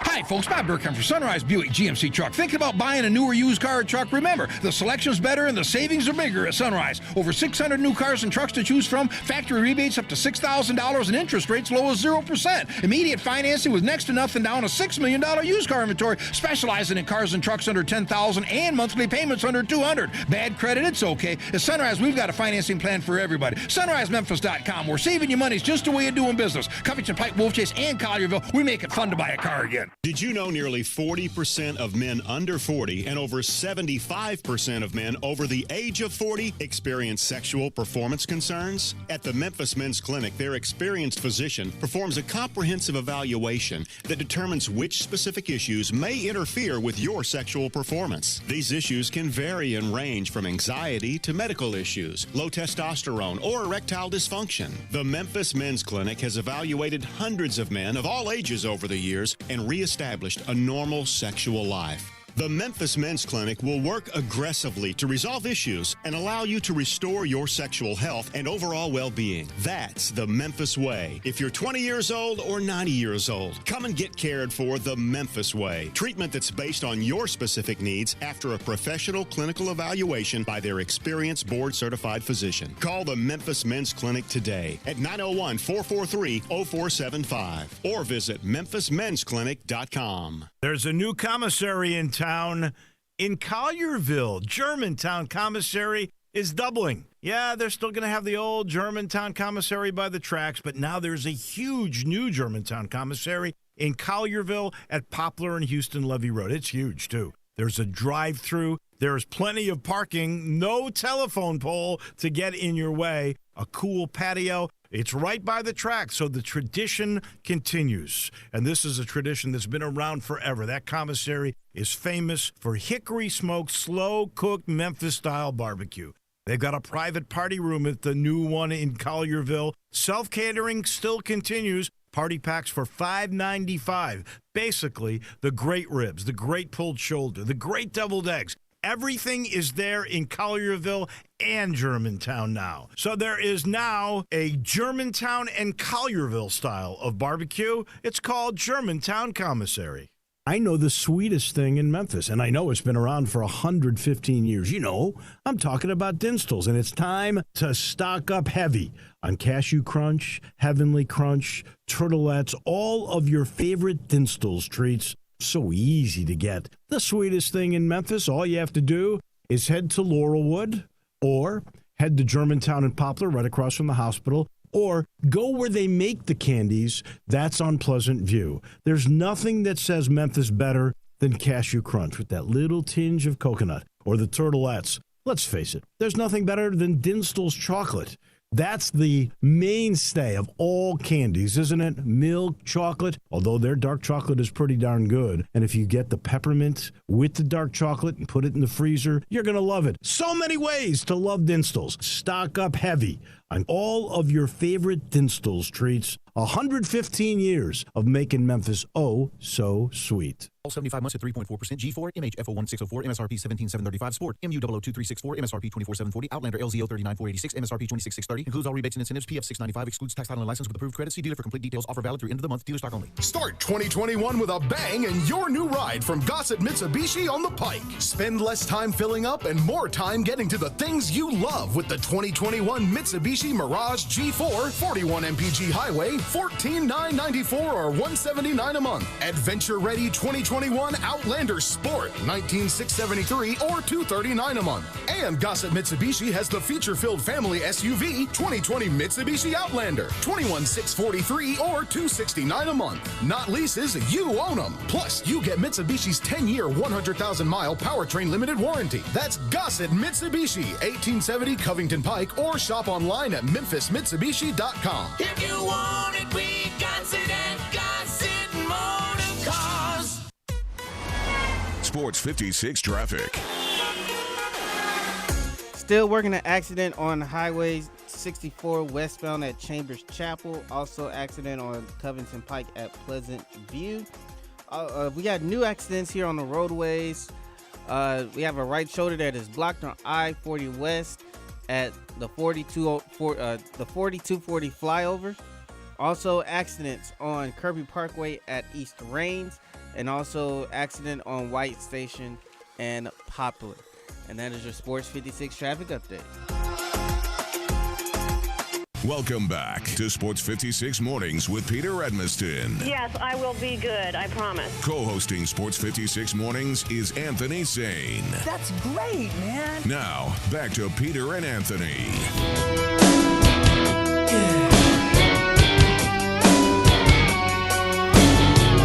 My arms are as big as mountains. My eyes are as cold as ice. My legs are as fast as a stallion. Racing the big blue sky. Hour number 2 is here. Overcast. It's going to be overcast all day. No rain expected, but it will be kind of mild for the time of year. High around 55. No Grizzlies game last night with a COVID situation that seems to be emerging from the Grizzlies. Ever progressing COVID situation. A advancing COVID situation. I think it's fair to say. We shall see when the Grizzlies are back out there. But I don't know. Like I said, it feels to me like if they miss tonight, they're probably going to miss. I think I'm leaning that way now too, Peter. It might be a while before. Maybe a while before you see a Grizzlies game, and it sucks. Yeah, COVID is once it starts. Once it starts moving, it don't care nothing about your win streak, man. It has a streak of its own in a very strong way. What do you? Let me ask you this, Peter. Let me ask you this then, real quick. Okay. What do you see first? A Grizzlies game, or which comes back first, the Grizzlies or Jaren Jackson Jr.? How is Jaren Jackson Jr. coming back without the Grizzlies? You understand what I'm saying? Though? Like, will there? Okay, let me ask will you there be Jaren Jackson Jr. back when the Grizzlies come back? Will there be another Grizzlies game without Jaren Jackson Jr.? Well, I mean, I hope not. I hope not. I mean, I think he's been close for like 2 weeks, so I hope not. Are they going to tell us that he was going to play? Oh, Jaren was supposed to play as well as Justice had a setback since then. Since then, they've had a setback. So they I think that's their funny bone has been tickled. So as well as their fancy. So they're the fancy. trippy, the trippy. There was a trip drip. wire. There was a trip drip that we're trying to repair. Too much drip is apparently what they said, and that of course can be problematic. It's one of the reasons why COVID is spread through the team, unfortunately, because of the drip tracing, some drip tracing with the team right now. We found out that Brandon Clark, of course, was the drip traced back to the same hairstylist, and they've been shopping using the same Amazon account, and there may be some. We're worried that Xavier Tillman is going to show up with a streak of red hair all of a sudden. And I'd be done with him. I'd be done with a blonde streak. Speaking of blonde streak, why is I almost said Samuel Dallenberg? Why is wow? What's his name? That's a name from the past. Samuel Dallenberg. What's his name? Dennis Schroeder? My God. No, Hawks. Clint Capella. Yes. Why is Clint Capella the best thing they added to their team? With all the stuff they did, Clint Capella is the biggest acquisition they had. Yeah, he's really good. People forgot about him because he was hurt and didn't play last year after the trade and all that. But he's really good. Yeah. He's the best Swiss player I think in the history of the league. Well, I'll put this out there, Peter, to the question that you asked. With apologies to Thabo Cephalosha. Yeah, exactly. I don't think that. I think the next time you see the Grizzlies playing, Jaren Jackson will be back. Well, I hope. Listen, I don't think you need to do that to the people. Quite honestly, don't do that to the people. What do you mean? Don't get them all. Don't get them all excited. What you mean, man? Because I mean, it's hard enough without the Grizzlies right now for them, and they're having a tough time. There ain't nothing to get excited about, Daddy. Because I think Jaren's about a week away. So take what you want from there. Yeah, I mean, I hope you're right. Like I said, I'm not. I have gotten out of the Jaren Jackson Jr. prediction business because no matter what I've thought, it seems to be too far away. But hopefully you're right. Hopefully it won't be long, and he'll be back. But the Grizzlies, I do think, I mean, the COVID situation is a real one, and it's just I don't know. Like I said, if you put 2 and 2 together, you could start to get 4 on this thing real fast, and that may be the number of games the Grizzlies miss. Yeah, who knows? Something like that. Somewhere in that neighborhood. Like I said, we talked about it earlier in the show. Last night, obviously, the Portland game wasn't there. They got another Portland game tomorrow, which I think is in serious jeopardy. Then you've got Sunday and Monday against the Kings, which, those two being so close together, both would be jeopardized as a result of this. So that's 4 right there that you would miss.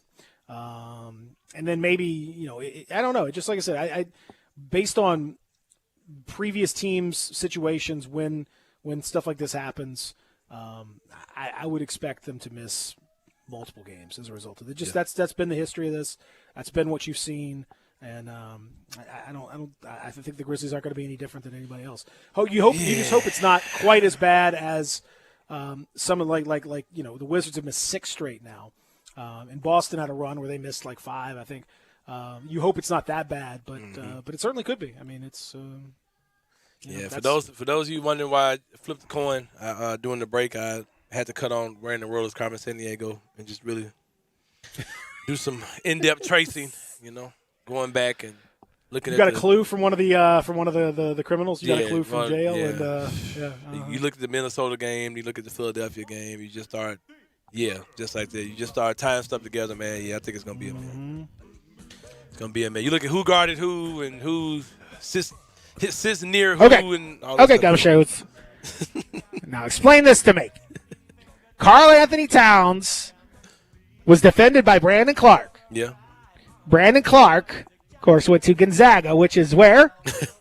The Pacific Northwest. Right. The Grizzlies are in the Pacific Northwest. Now, you put 2 and 2 together and figure out what happens. COVID just You remember when COVID first hit and we really didn't know much about it? And like you talked about, they were sharing a plane Like they were on that plane 2 weeks ago. Like yeah.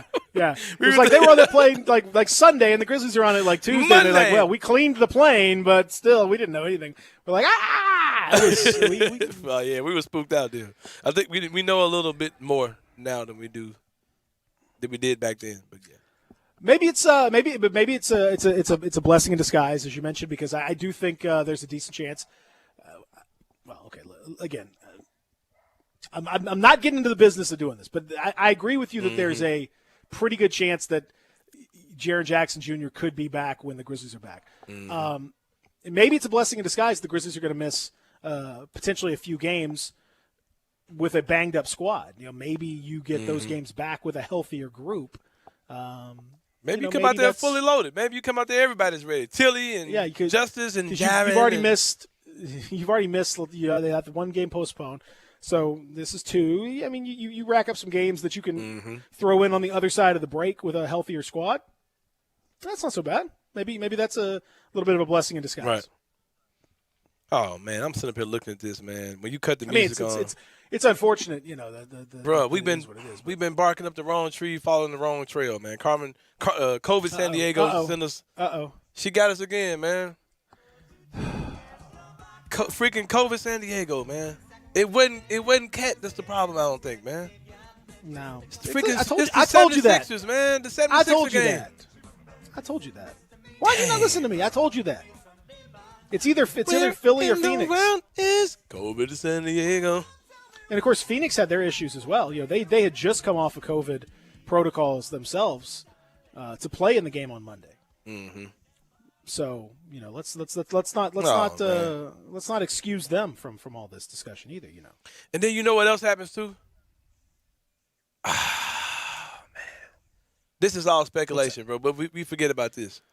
Not only is it a threat of these guys. Reckless speculation is the best part. Yeah, it's always the best kind. Not only is it a threat of the guys getting together on the court playing, when these guys come to town, they intermingle and hang out with each other. So they might have been. Mm-hmm. Yeah. Brovid. They might have been positive, kicking it with somebody who was and thinking, well, my 10 days are up, or. Well, that's why we talked about that's why the protocols that the NBA has. They're tightening everything up because of that sort of thing. Like people getting kind of sloppy about what's really going on, taking care of guys and hanging out with guys and all that stuff.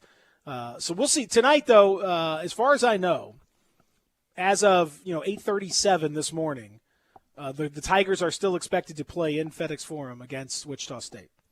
Is that your understanding, Anthony Sain? Yes, that is supposed to happen. Okay. So how did Wichita State get back good again? Because they were bad last year.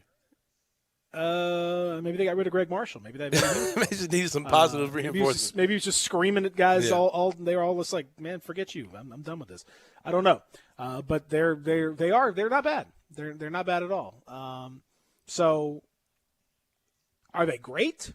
No. But are they better than Memphis? It would appear so. We'll find out tonight. At some point, they've won 2 straight. They are a decent offensive group. Wichita State, the last time they played was against Tulsa, and they beat Tulsa 72-53. The last time Memphis played was against Tulsa, and they lost 58-57. Now, again, there's a limit to what the transitive property can do when it comes to these matchups, Same, but I have to say that when you put those two facts together, it does not necessarily bode well for the University of Memphis, even though the Tigers are a 2.5-point favorite tonight. Are they really? Yes, they are. That's surprising. I think I might something about Jordan Nesbitt. They don't. Hey, Vegas knows things. That's all Vegas knows things. I think I might crack out FanDuel for the first time. Well, make sure you use promo code BigHead if you're gonna do that. I mean, they're a favorite. So again, that's that typical home court favorite. Right. But like, it's how many points? 2.5. Is it? I thought that was the line on Jordan Nesbitt's actual age, give or take 2.5 years. Give 2.5 years. What's the number? What do we start with? Well, they're saying he's 19. I'm saying he's 21. Yeah, 21. Yeah, I might have to take the under on that. it's going to be close. So the Tigers, though, do you expect to see Tigers for what it's worth? By the way, also those of you in the gambling frame of mind, the Tigers are 2-9 against the spread this year. What spread are we talking about? COVID? Oh, the point spread. Point spread. Okay. They are against the spread of COVID. All of them are against the spread of COVID, but they are 2-9 against the point spread. That is not very good at all. They are a problematic gambling team. Although I will say, like, as long as you're consistent, you can be really good or really bad. Either way is fine. If you're gonna bet, as long as you can be predictable, then that's really where the magic is when it comes to that. The Tigers are fairly predictable right now, 2-9 against the spread, and I got to say, it feels to me like I don't know. It's hard to bet on the Tigers right now. I'll put it that way. Yeah, it's hard to bet on the Tigers. I don't know. I have to look at the FanDuel Sportsbook app to see what the total is. But 140. So 140. That's a lot of. I don't know, man.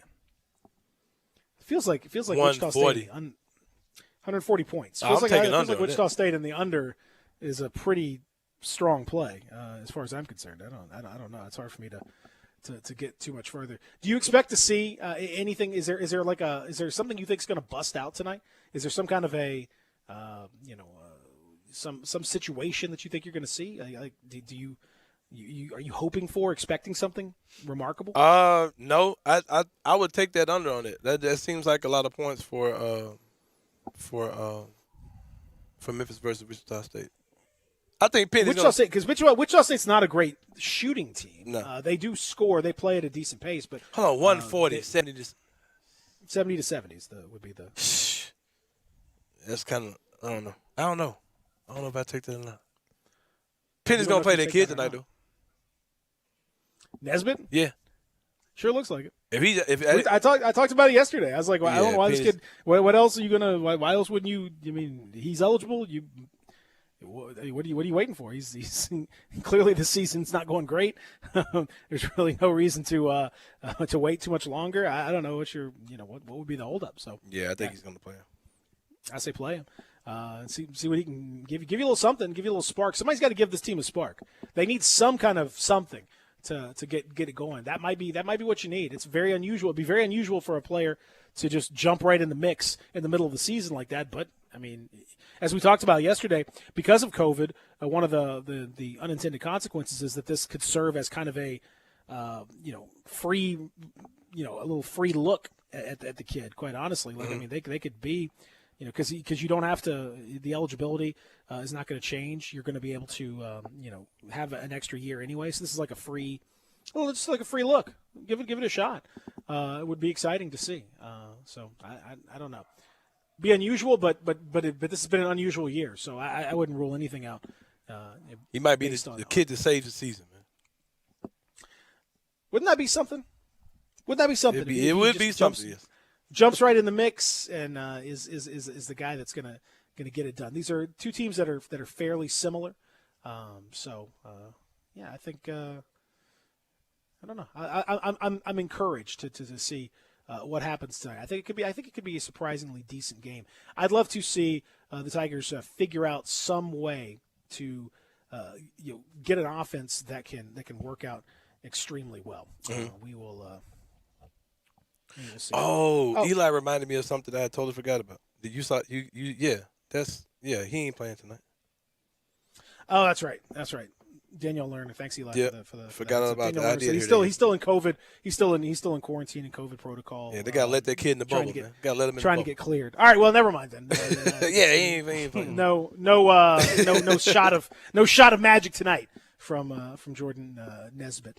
We'll see if there's some other shots of magic. We got to talk about Colin Sexton and his shot of magic yesterday, as he really put on a show in front of a star-studded group that were waiting to see the big three go off, and they had to talk about Colin Sexton instead. We'll discuss when we come back.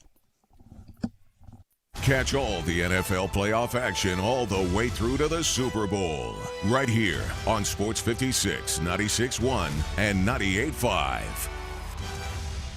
The winter collection sale now until March at Lexus of Memphis at 2600 Ridgeway and online at lexusofmemphis.com. Your one and only Lexus dealership in Memphis. This great winter collection sales event has super special financing offers featuring the flagship LS500 and Lexus named the #1 certified pre-owned program in the industry for the 4th straight year by U.S. News and World Report. The winter collection sale now until March at Lexus of Memphis. Experience amazing at Lexus of Memphis. Looking for a new home? Trying to sell your old home? Call Rule Smith of RE/MAX Experts for all your real estate needs. Buying or selling, you need a real estate expert like Rule Smith. 901-304-7827. Rule Smith is licensed in Tennessee with a decade of experience in the greater Memphis area. He knows the ins and outs of buying and selling a home, and he makes it easy for you. Count on Rule Smith's honest, no-nonsense approach to get the home you want, the home you need, and the home you can count on. Whether it's your first home, your next home, or your dream home, call real estate professional Rule Smith, 901-304-7827. That's 304-7827. Visit yourgermantownagent.com today. Again, yourgermantownagent.com. Call Rule Smith's cell phone today, 901-304-7827, or call the RE/MAX Experts office at 901-685-6000, and let Rule Smith rule your real estate needs. Brian Elder's Roofing Solutions. 2021 is finally here. Might I suggest we start the wonderful new year with a makeover for your beautiful house. I'm Brian Elder. I'm a roofer. I fix roofs. Don't let them tell you that it has to be replaced when all it may need is some love. 867-0303. Let me love on your roof. I've made quite the reputation over the last decade as the guy to call after the insurance company denies the claim. Overturning a claim that has gone bad is an art form where you argue county code, manufacturer specs, and details of your policy that they have to abide by. So let me see it first. If I say it's a claim, it's a claim. 867-0303. Money is free at Brian Elder Roofing with 0% financing for half a decade. I'll measure your roof from outer space and get you a quote right over the phone. 867-0303 or BrianElderRoofing.com. Call 867-0303. Brian Elder's Roofing Solutions.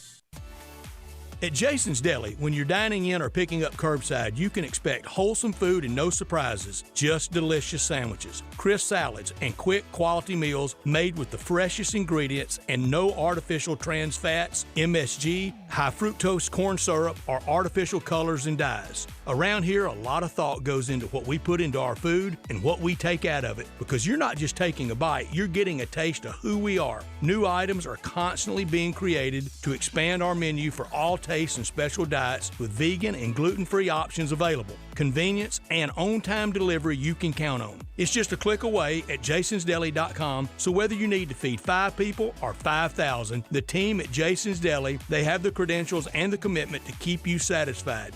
Freshness is nearby at Jason's Deli with locations at Ridgeway in the Park Place Center, Poplar and Highland, Germantown Road in Cordova, and on Goodman Road in Olive Branch. Jason's Deli. It's wholesome food and no surprises. All 36-month leases, $31.49 due at signing, 0 security deposit, $650 acquisition fee, 10,000 miles per year, 20 cents excess mileage, Forte ME296 274, MSRP 20,625, sold M77 55,682, MSRP 20,315, K5 MG 003,199, MSRP 25,725, includes all manufacturer rebates and incentives, PF 695, excludes tax title and license with approved credit warranty is a limited powertrain warranty. See Kia.com or retailer for details. Offer valid through 1/31/21, dealer stock only. It's time to be happy with your new ride from Gossett Kia South Mount Moriah. Jeff's waiting for you with a 2021 Kia Forte, $142 a month lease. Redesigned 2021 Kia Soul, $148 a month lease. And 2021 Kia K5, $182 a month lease. All just 36 months, $31.49 due at signing. Plus, every Gossett Kia on Mount Moriah comes with Kia's 10-year, 100,000-mile powertrain limited warranty. So whether you live in Horn Lake, South Haven, Olive Branch, or Memphis, you'll be happy at Gossett Kia, 2680 Mount Moriah or KiaMountMoriah.com. If you want it, we got it at Gossett Motor Cars. Welcome back to Sports 56 Mornings with Peter Edmiston. Yes, I will be good, I promise. Co-hosting Sports 56 Mornings is Anthony Sane. That's great, man. Now, back to Peter and Anthony. Xbox! You think you can tell us what to do? Yeah. You think you can tell us what to win? You think you better? Yeah. Well, you better get ready to bow to the master.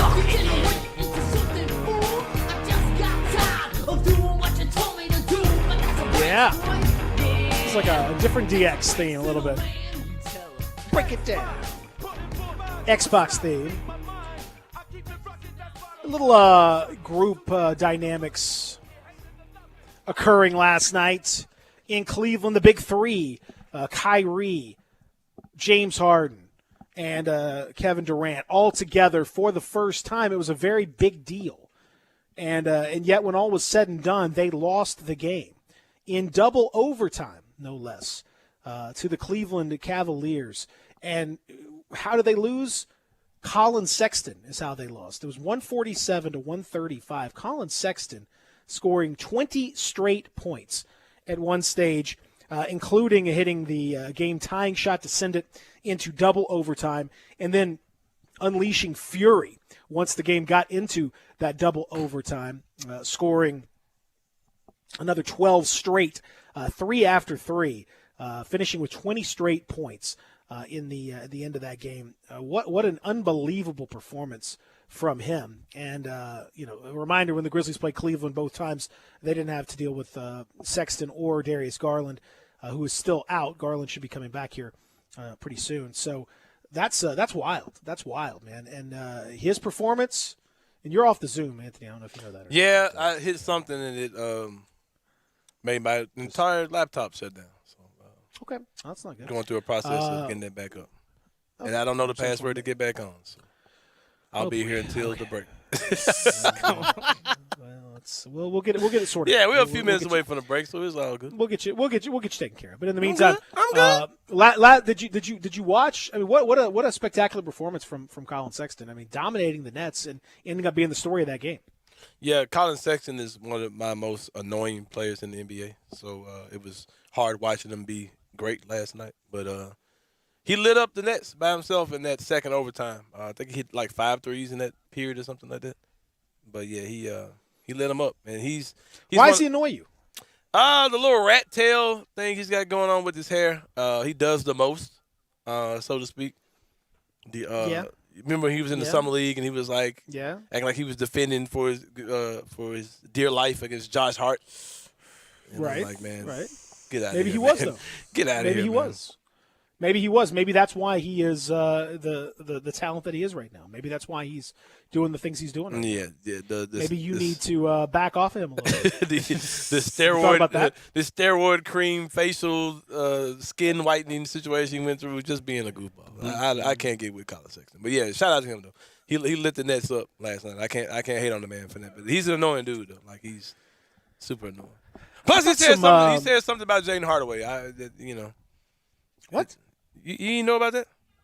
No, I don't remember. That's like one of the most well-known Colin Sexton things. Like in AAU ball, playing against was it AAU or high school ball? I think high school. No, high school, yeah. High school. East played against his team in high school, and he walked up to Penny and said, "Your son is trash."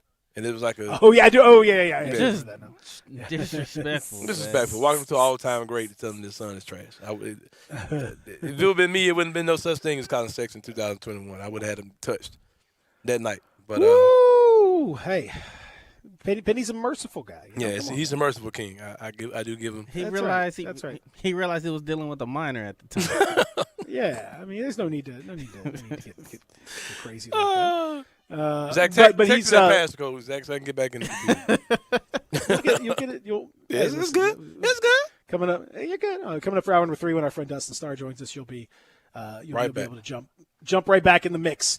As always, I watched the game last night, and the Nets. This is exactly the thing that concerned me about this whole thing, and I talked about it when it happened.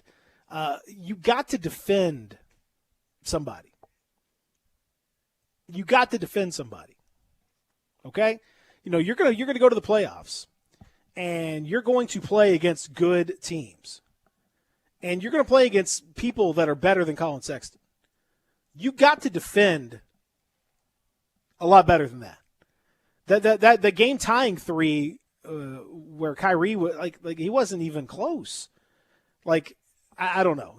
There's a lot that has to be done, and I'm not saying they can't do it, but that just really goes to show you how far they are from elite. Because an elite team, you wouldn't be doing that. You wouldn't see that. Colin Sexton wouldn't be dominating an elite team. No, he wouldn't at all. But I'm not gonna make anything out of that game because Brooklyn was down by double digits, came back, took the lead. You know, Colin Sexton got hot in overtime. Then they had a play where they were up 3 and fouled them or something like that. And they probably should just let it play out. I'm not gonna make anything out of this game, man. Y'all are being extremely weird when it comes down to the Knicks, man. They'll be fine. They'll be in the finals, and all this will sound like silly talk. What do you mean being weird? There's nothing weird about it. It is weird, man. They don't play defense. That team's that's not. And they've got time to like do stuff to their roster, man. Like what are we? What stuff do they have? They don't. They got a whole trade money. deadline, man. What are you talking about? They don't have time. Who are they going to trade? What are you talking about? Even if they possibly trade, even if they had to trade Kyrie Irving to get like some other players, but they're not trading Kyrie Irving to get other players. That's not going to happen. When do the playoffs start? What month do the playoffs start? Exactly. The timeline is all beginning. It's May. Find me in May. Let's have trade deadline. Trade deadline is March. Yeah, let's have this conversation in May. I believe. Was it the 25th or something like that? They lose one game and now everything's going to hell. Come on, man, stop. I didn't say that. That's not what I said. The team is they're going to dominate everybody in the East, man. No, this is what you're taking this is like classic Sane, right? You're taking like. One little thing I said and blowing it up to some infinite. No, I didn't say that they're terrible or anything like that. Excuse me. In fact, I didn't say. You didn't cough, you didn't sneeze. Come on, man. You need to get a swab. What's up? I didn't cough. I didn't sneeze. You sneeze twice, my bad. Yeah, I sneezed twice, but I'm okay. All right, good. Asking. They're fine. They're fine. I'm not saying they're in trouble right now. I'm just saying down the stretch, whenever they play in the playoffs, because this whole team, as we talked about, when you make that push and you go and trade for James Harden and you trade the amount of stuff that they traded to get James Harden to pair with Kyrie and KD, you're doing that to win now. Mm-hmm. And obviously this year, okay, all right, this year I'm not saying you got to win the title this year, but you do have to be in the mix. Next year, you basically got to win a championship. Mm-hmm. This year, you pretty much have to win the East. Next year, you got to win the championship. So by that logic, by that standard, they got a long way to go because they're not anywhere close to that level right now. I mean, defensively, they're not going to be able to stop the elite teams. And they couldn't stop an unelite team last night. And the thing is, I don't see that there's a tremendous amount that's going to improve between now and the playoffs because we've seen these guys defend in the playoffs. And other than Kevin Durant, that's not a team that's going to give you a lot of great defensive help. That's just not what they're going to do. That's not what they're about. I hear you. So I'm not saying trade everybody and they're terrible and blah blah. I'm just saying that team has aspirations to win a championship. Yeah, I'm not taking and to win a championship, you got to defend a hell of a lot better than that. Or you can just outscore the other team in front of you. Which is what basketball It's not going to happen. They scored 135. 135 that should win you most games, and they lost by 12. So what do you think that team's going to do? How do you think their season's going to end? I mean, based on that, they're going to lose in the playoffs. They'll lose to Celtics or Bucks Never. in the playoffs. Never. You know they ain't happen. No, I definitely know that's probably going to happen. We'll see in May, man. That's what I said. We'll see. You're just gonna have to show me a lot more evidence that they're gonna be better defensively. I got to see something. You can tell me about they're gonna be there. I got to see it. I got to see it. I know what KD can do, but he's the only one, and he's got a lot of responsibility on the offensive end as well. Coming up, our good friend Dustin Starr is going to join us. We'll talk a little wrestling as we do around this time every single Thursday. It is hour number 3 presented by Acura of Memphis, and it is next.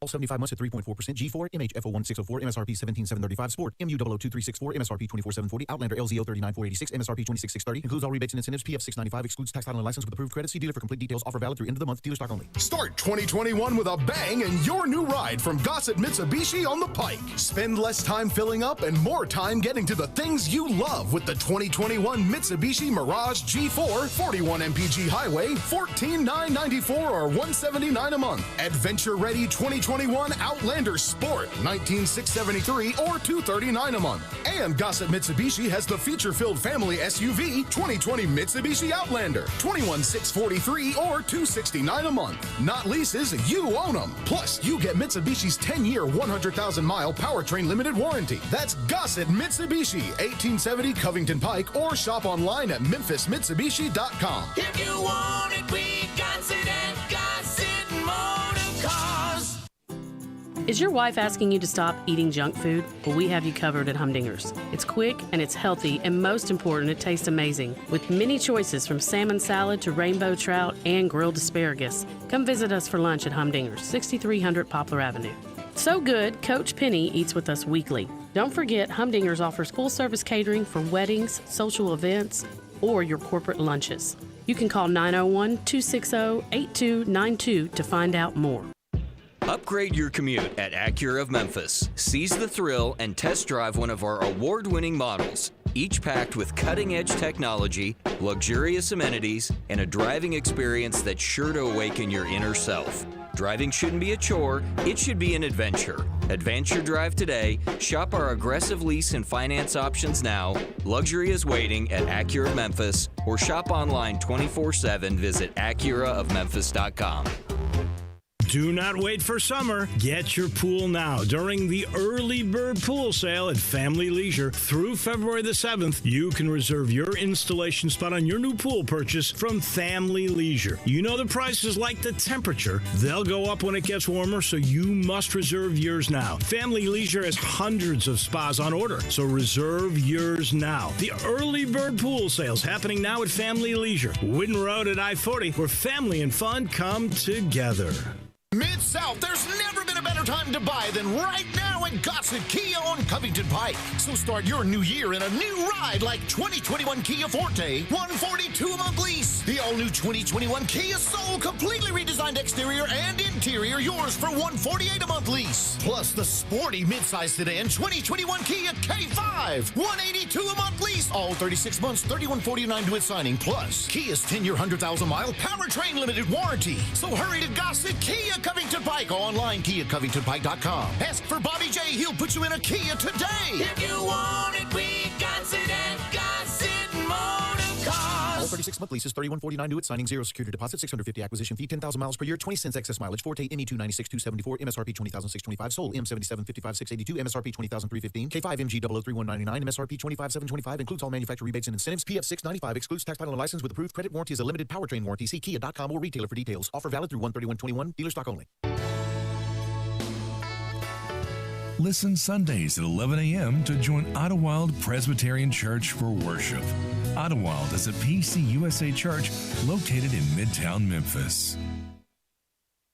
Looking for a high-efficiency planting solution? The Case IH 2150 Early Riser Planter combines the industry's most accurate planter technologies with a rugged row unit for a fast and uniform emergence.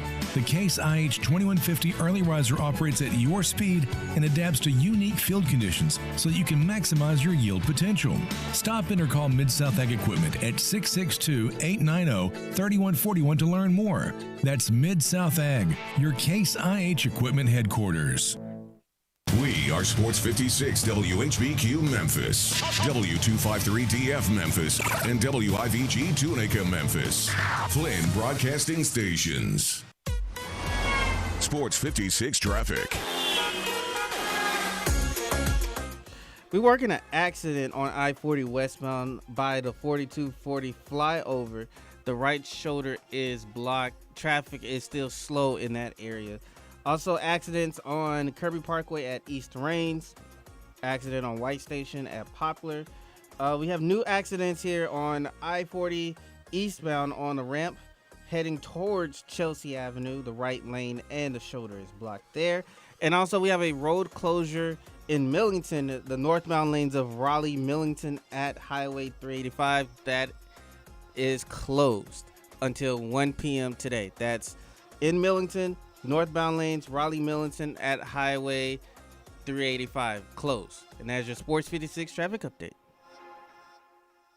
Welcome back to Sports 56 Mornings with Peter Edmiston. Yes, I will be good. I promise. Co-hosting Sports 56 Mornings is Anthony Sane. That's great, man. This hour is brought to you by Acura of Memphis. Now, back to Peter and Anthony. But you can't touch. You keep dreaming on the stars above.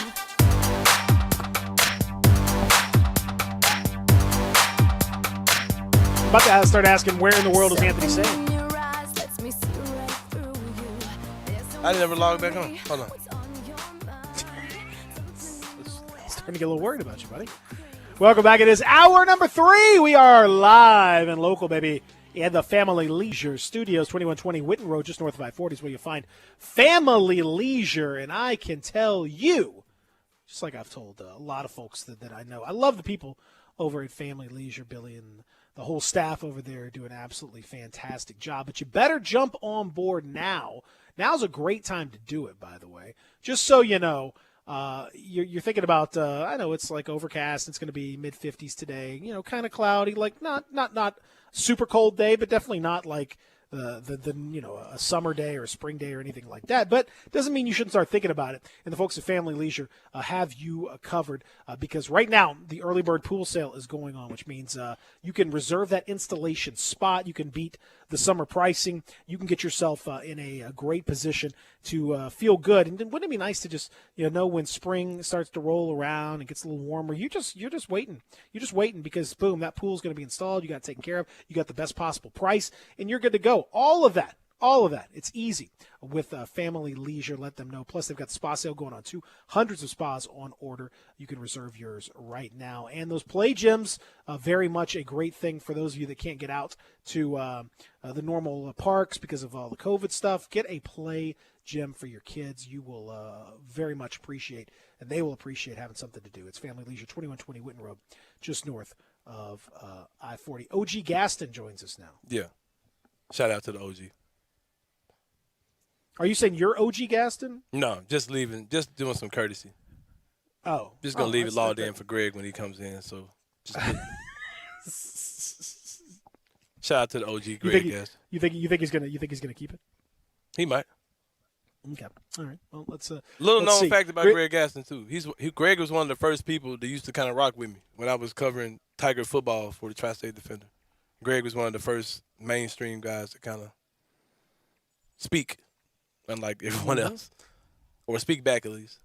So yeah, Greg is a nice guy. Good guy. Greg man. is a nice guy. Yeah, that's right. And he's got the pipes too, so don't mess with him or he will. Oh yeah. Yeah. He got the pipes and he got I the think balls. the only guy that's got arms almost as big as our next guest, who joins us He now. might be bigger than Star. I ain't gonna lie. He might be. I don't know. Hey, Dustin Starr joins us now. Dustin, have you ever done a bicep off with Greg Gaston? Do you think? I think you might have some trouble. I think Gaston's pipes might give you a run for your money. Man, that's the first I've actually heard of that. But he needs to, get the sleeveless sport coat like I used to do. So he can show those things off. Oh yeah, he's got. I think it's gonna be suns out, guns out for the big man. I can tell you that. Yeah, Have you ever seen him in person though? You seen him in person, Dustin? Oh yeah. We've worked some MMA shows together and different things like that. I'm a big fan of his work. His the golden commentary and play-by-play. Yeah, man, he's good. But I didn't know he had the guns too. So he's got the pipes and the guns. He's in the wrong business. He's swole, man. I think he's jacked up. There's no question about it. Man, There's been been some discussion of maybe some performance enhancing drugs. I don't know. now. Concerned. I don't know. We have to just be concerned about this a little bit. I don't know. He's too swole. He's too swole for natural. I don't know. I don't know if he's all natural or not. I hope so. Yeah, Sports 56 doesn't have a wellness policy like the WWE. Is that what you're saying? We don't do a lot of steroid testing. I would say so. So there is that concern. I'm kidding. I'm kidding, Greg. I hope so. Yes. No. Greg's no. He does. He's legit. Like kind of crazy. Hey, that's like a compliment. When it's kind of an underhanded compliment, but when people say, "Hey, hey man, what are you taking?" or something like that, say, "Thanks, I've been working out."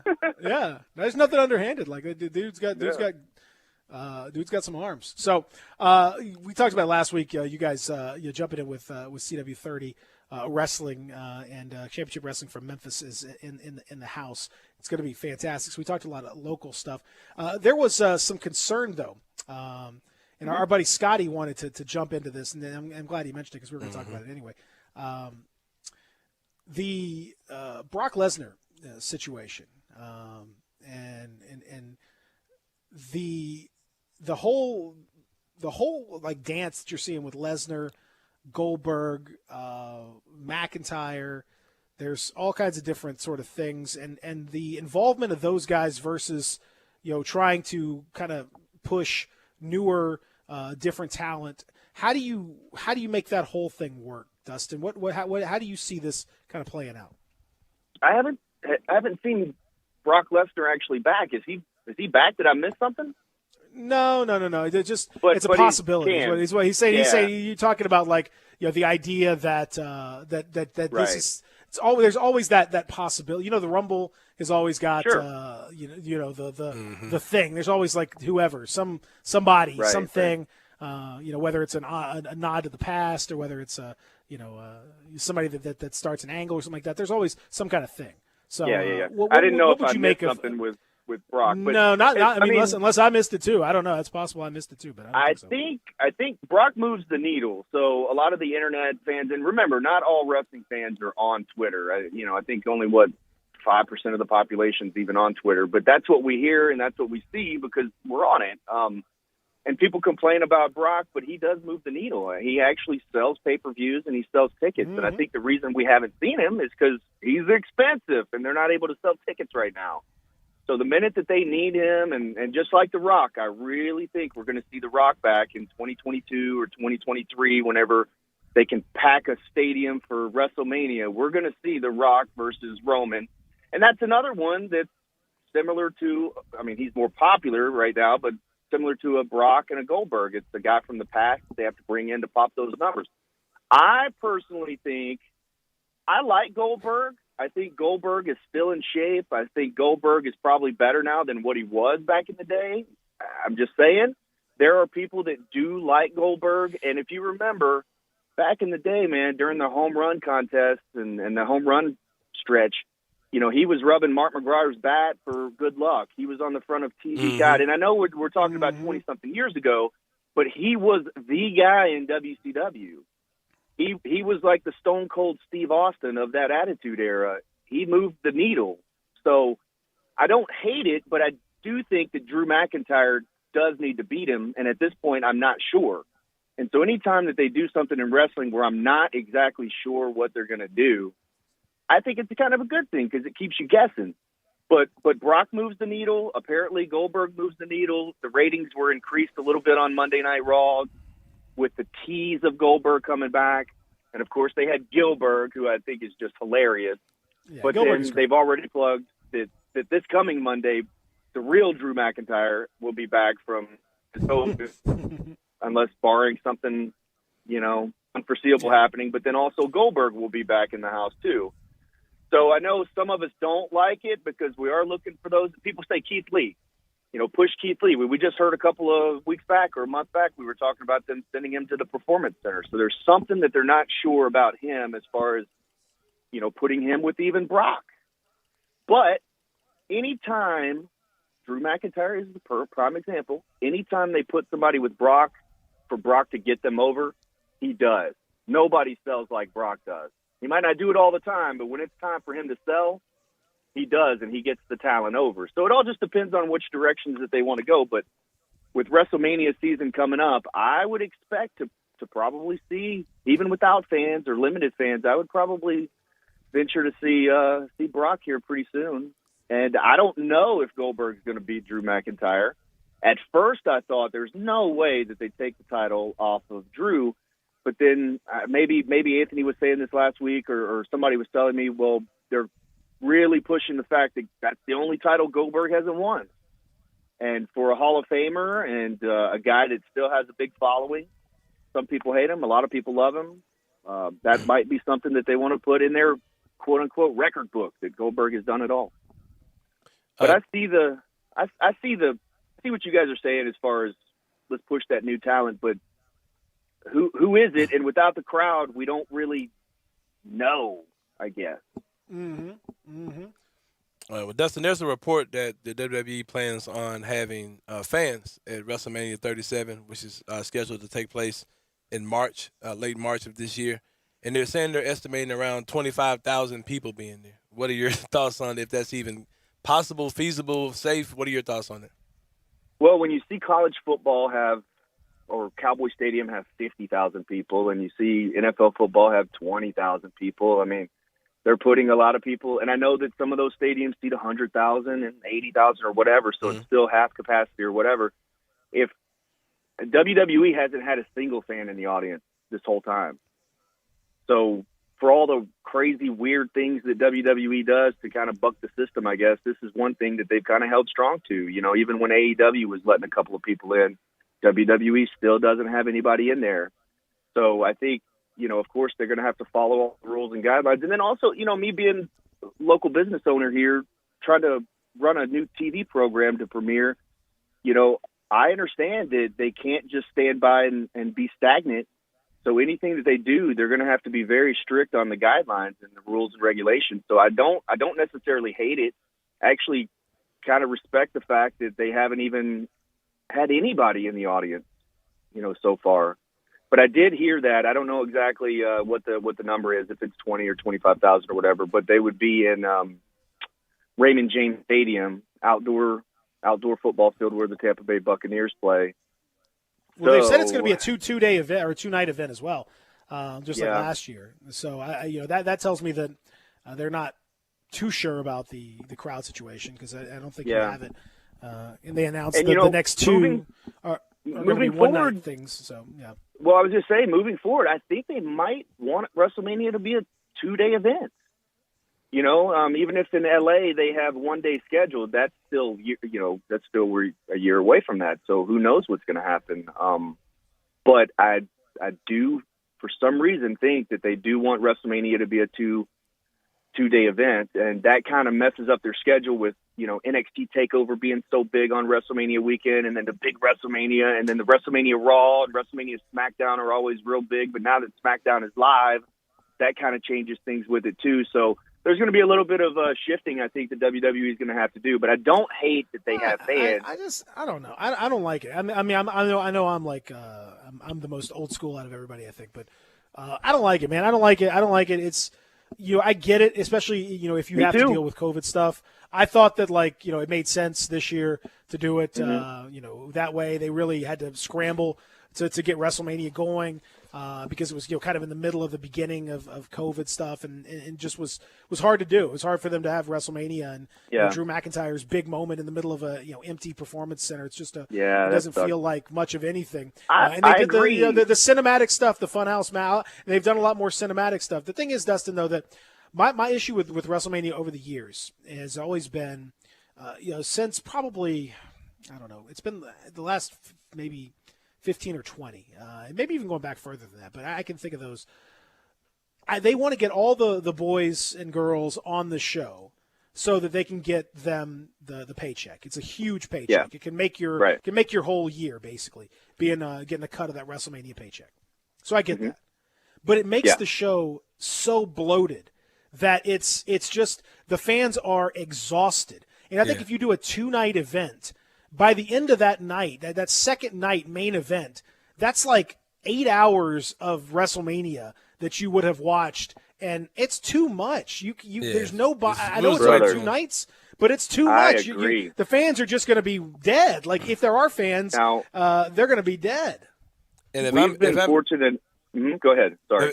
To piggyback on what Peter's saying, like, if I'm watching it at home, I can be like, okay, I'm done with this. I can step away, whatever. But if you're there live, you're down there hours before it starts just to get down there, and just hours again to get away from it. You're talking about more like 16 hours when you think about it in real time. I'm saying even when you're watching on TV, it's like I've been sitting on this couch for 7 hours. Yeah, it's like, crazy. I got to do something. Like they don't have that. I'm saying they don't have that luxury. The fans don't have the luxury to walk away. My like God. they have to endure that so super long event. From a worker and one of the boys' perspectives, like being a wrestler from that perspective, I think it's awesome that they try to get all the guys on the show, because then, like Peter said, it is a big payday.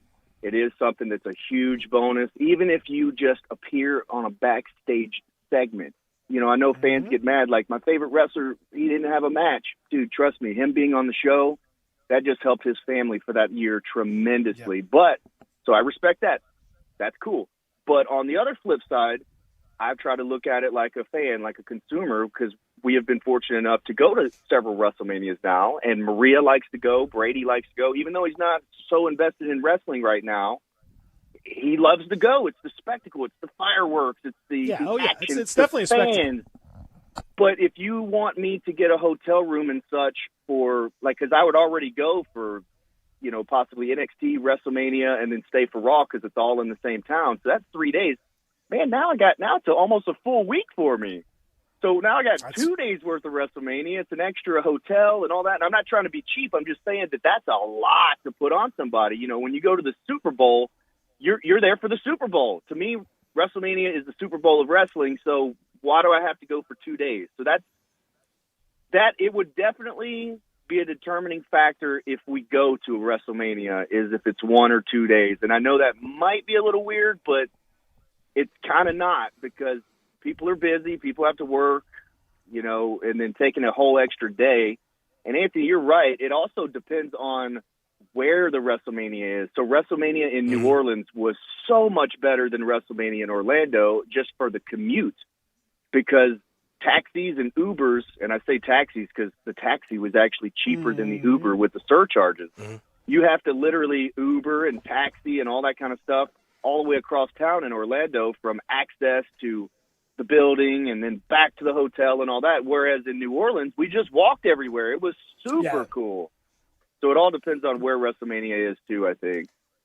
It's the same thing with the Super Bowl and stuff. I don't like same kind of deal where you have to, if you have to travel, certain cities are like, like when it was in Houston, you people have to like hit, find cars, some form or another, whether it's Uber, whether it's a taxi or whatever it may be, and go and do all that stuff. That's difficult.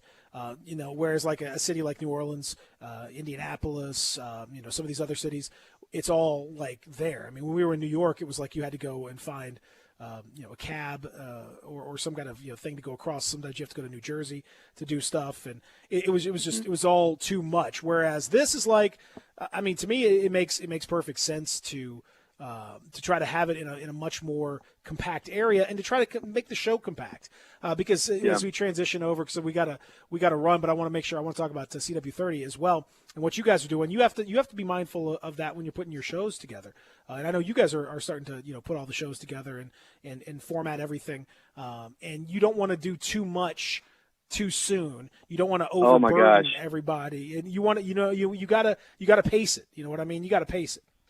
I'm learning that right now. I've had so many guys and gals reach out. We've done I think, I'm not trying to pat myself on the back, but everybody has done such a good job at like getting this roster together. So if you go to championshipwrestlingmemphis.com/roster, you can see some of the guys and gals that we have, and we've built the women's division, and we're still recruiting. That's something that's very important to us. So when you're looking at the formats for the first month of television, I want everybody to be on that first show. I want everybody to be on that second show. I want everybody to be on every show, because I'm so excited about it. But yeah, man, not everybody can fit into 58 minutes and 30 seconds. So I'm kind of learning that you got to have something special for all 4 of those shows if you're looking at a month's worth of snapshot there. So, if you watch the first week, you're going to see something a little bit different the second week, and then you're going to see something different the third and fourth week. So you can't put it all out there at once. And man, that's really tough to do, because we waited so long to do it. I'm just overexcited to get everybody out there onto the show, but not everybody can fit. So I'm having to kind of space that out and not do too much at once, and make all the weeks as equally as special as that first week. But it's been a lot of fun. We're actually going to the top of the line event hall today, and looking to see our lighting and our cameras and music and all that kind of stuff. So it's been a lot of fun, but man, there's a lot that goes into it. I need to send you a picture. I was going to post it. Our turnbuckle post and our ring steps give me such a old school WWF vibe, because they're blue, almost like the big blue steel very cage. Nice, yes. Yeah, and they're shiny. That gives you the they're old brand new. So I'm just They're like, they're about to get some use, though. I bet. I wouldn't be surprised if they get a little bit of use. They don't look so shiny sure. after the first few shows. I think we have.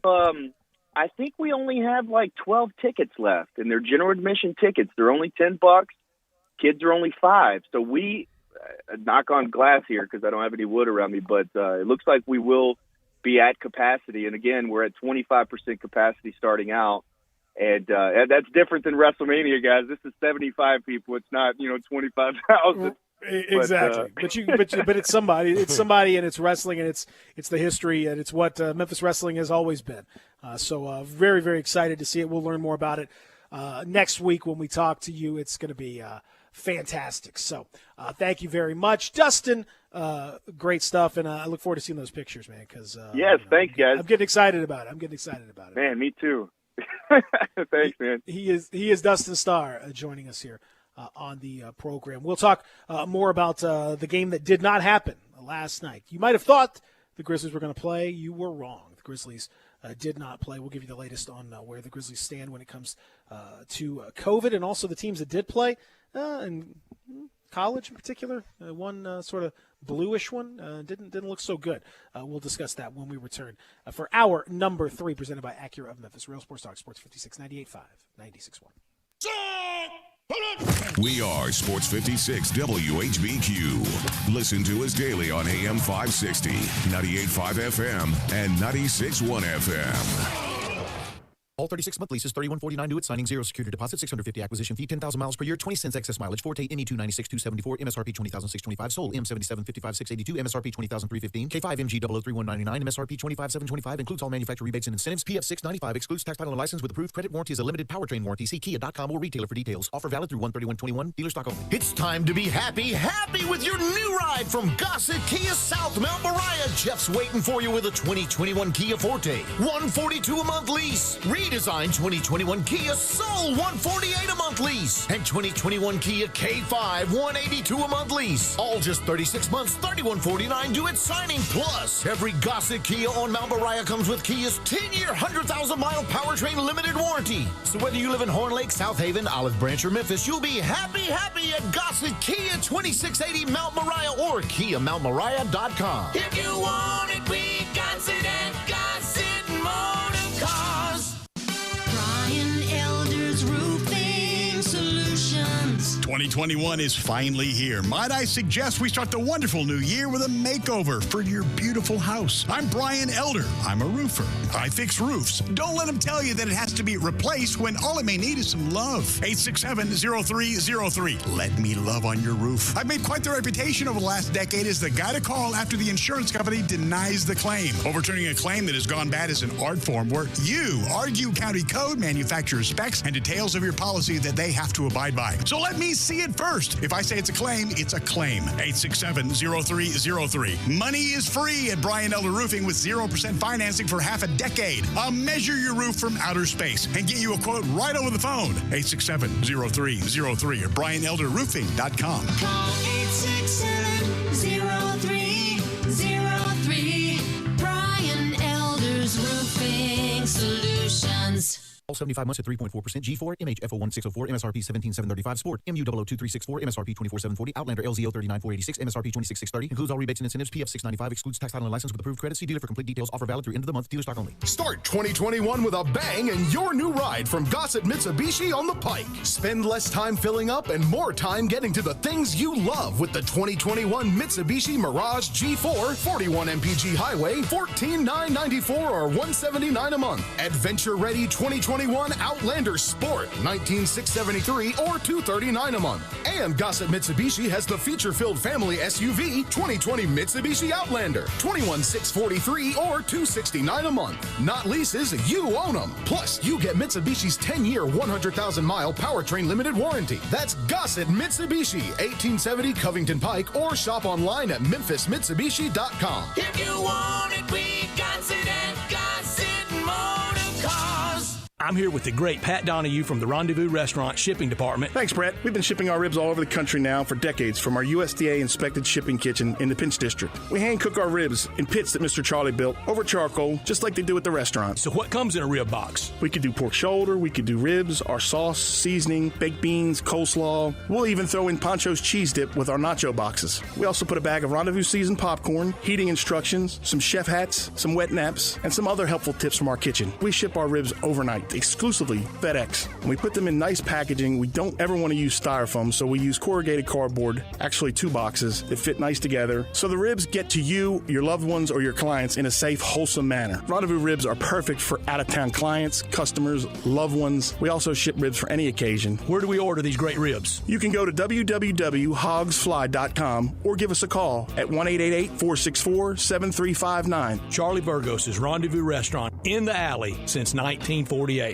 Mid-South, there's never been a better time to buy than right now at Gossett Kia on Covington Pike. So start your new year in a new ride like 2021 Kia Forte, $142 a month lease. The all-new 2021 Kia Soul, completely redesigned exterior and interior, yours for $148 a month lease. Plus the sporty mid-size sedan 2021 Kia K5, $182 a month lease. All 36 months, $31.49 due at signing. Plus Kia's 10-year, 100,000-mile powertrain limited warranty. So hurry to Gossett Kia Covington Pike. Online, KiaCovingtonPike.com. Ask for Bobby J. He'll put you in a Kia today. If you want it, we got it at Gossett Motor Cars. All 36-month leases, $31.49 due at signing, 0 security deposit, $650 acquisition fee, 10,000 miles per year, 20 cents excess mileage, Forte ME2 96,274, MSRP 20,625, sold M77 55,682, MSRP 20,315, K5 MG 003199, MSRP 25,725, includes all manufacturer rebates and incentives, PF 695, excludes tax title and license with approved credit, warranty is a limited powertrain warranty. See Kia.com or retailer for details. Offer valid through 1/31/21, dealer stock only.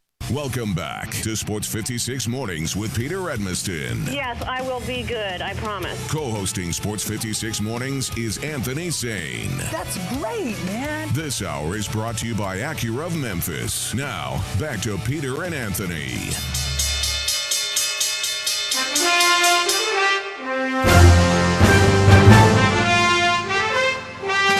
JDL's music. Hour number 3 continues, presented by our friends at Acura of Memphis and that all-new 2021 TLX. I'm Peter Edmiston. He is Anthony Sane, a.k.a. OG Gaston, right now, out of politeness. No Grizzly game last night, Anthony Sane. What's the latest?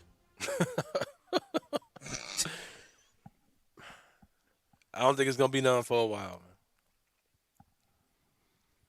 Forgot about the whole Philadelphia thing. I kept thinking about Karl Anthony Towns, but yeah, it's Philadelphia. Yeah, I think it's going to be a little minute before you see a Grizzly game. It certainly seems that way to me. I mean, just based on the logic of it, maybe we'll find out a little bit more from the Grizzlies today, although I doubt it, based on their history of just game by game, you'll find out more. Talking a whole lot. There was also an interesting tweet that I saw over the break from Peter Burns of ESPN, who says since yesterday was President Biden's first day in office, and he signed a number of executive orders. That's kind of the thing that presidents do. First day in office, you sign a bunch of executive orders. He says, what would be the first sports-related executive order you would sign if you became president? Which I thought that's an interesting question. Mm-hmm. My answer was very easy, which was I would ban all replay from sports. I would snap my fingers and all replay in all sports would be eliminated. We just have to figure out how to make calls without it. I think it's been a negative for sports all the way around. The only sport I think you could argue that it works in is tennis, where they have that little thing where they just go to the replay and like whoop, and then they show whether the ball was in or out, and that's it. And then they go on about their business. Like it's no big deal. Otherwise, it slows the game down. It forces coaches to make decisions about challenges because, they know that if they're trying to pursue perfection, you'd replay like every other play in the game because there's probably some mistake or something that somebody missed. So they have to limit it by these coaches' challenges, which becomes a game in and of itself about when to use the challenges. You have to let something that was obviously wrong in the first quarter go because you want to hold on to the challenge in case something wrong happens in the fourth quarter and you want to be able to use it. Well, again, if the purpose of the challenge is to make the game better and more accurate, then you should be able to use a challenge first quarter and the fourth quarter. Like, if a mistake in the first quarter leads to your score being worse in the fourth quarter, then, what's the point? So I think the execution of it has been stupid. Football, oh, my God, we don't even know what a catch is anymore. We don't know what possession is half the time anymore. Rules are happening on the spot, changing all the time. You don't even know for sure if a guy scored a touchdown because, they call the touchdown on the field, but, no, we got to go actually and go and check it. Soccer's the same way. They score a goal and everyone celebrates, but really they're celebrating and keep, side-eyeing the replay officials to see if they're going to make it go to the replay challenge. I hate all of it. It's taken so much of the spontaneity and excitement out of the game. And how many times in the end of a game do we see in the final 2 minutes of an NBA game, challenge after challenge, replay after replay, and the last 2 minutes takes 30 minutes or more with a lot of these just pauses, waiting for stuff to it has not helped sports in my mind one iota. And stuff is still getting messed up. They're not even getting it right at the end of it. Yeah. You said that before about your views on instant replay. When I first heard it, I was like kind of scratching my head. But the more I hear you say it and the more I see some of the mistakes that are made with replay, I can definitely agree with you on that. I've got two, really. One is kind of co-signing somebody else's, and I have my own. Our good friend David Cobb, friend of the show, friend of ours personally. A guy who definitely would have asked why wasn't DeAnthony Melton playing the other night. For sure. No question. Cobb definitely would have asked the tough questions. He was asked those replay questions to Coach Jenkins, so I'm sure he would have asked this as well. He said that mandatory in-market, no more blackouts, basically, when it comes down to paying for premium sports packages. That if you're the in-market team, if you're in that market, if you're paying for premium NBA coverage, you should be able to watch all of your team's local games. I would also add to that there should be some way that you could buy sports packages outside of a cable company, where if I just want to watch Fox Sports, you can do that. You can. Well, I don't know. You can do if they have the thing, if Cobb's deal goes into place, you could just buy like League Pass, and then you're good. No. Outside of I cannot buy Fox Sports South just for my phone or to stream as an app on my TV without having cable. Can I just strictly go to but no, you can't do that. That's what I'm saying. You should be able to do that. Yeah. That's still not mine though. That's still piggybacking off of Cobb's. I think you should be able to do that though. Like I should be able to just go to Fox Sports South and pay $10 a month and not have a cable subscription. I should be able to just watch that like I watch Netflix. You feel me? That's not a thing though. You can't do that. No, they've talked about like having a Netflix style thing for sports where you can go game by game and kind of select and figure out a way to do that. And I don't know how that would work. Again, so much of it is because these cable companies and the way that they bundle all that stuff together is a huge moneymaker for the NBA. And it's really the cable companies, that's their number one thing. Live sports is what's keeping cable as we know it together. Live, yep. Because that's the one thing that people watch live. It's the one thing they can't watch on Hulu or Netflix or whatever. You watch live events, news and sports, and particularly sports. That's what keeps it going. So that's their gravy train. They're not going to give that thing up without some kind of a situation, some kind of something. That's why I just don't think you're going to see.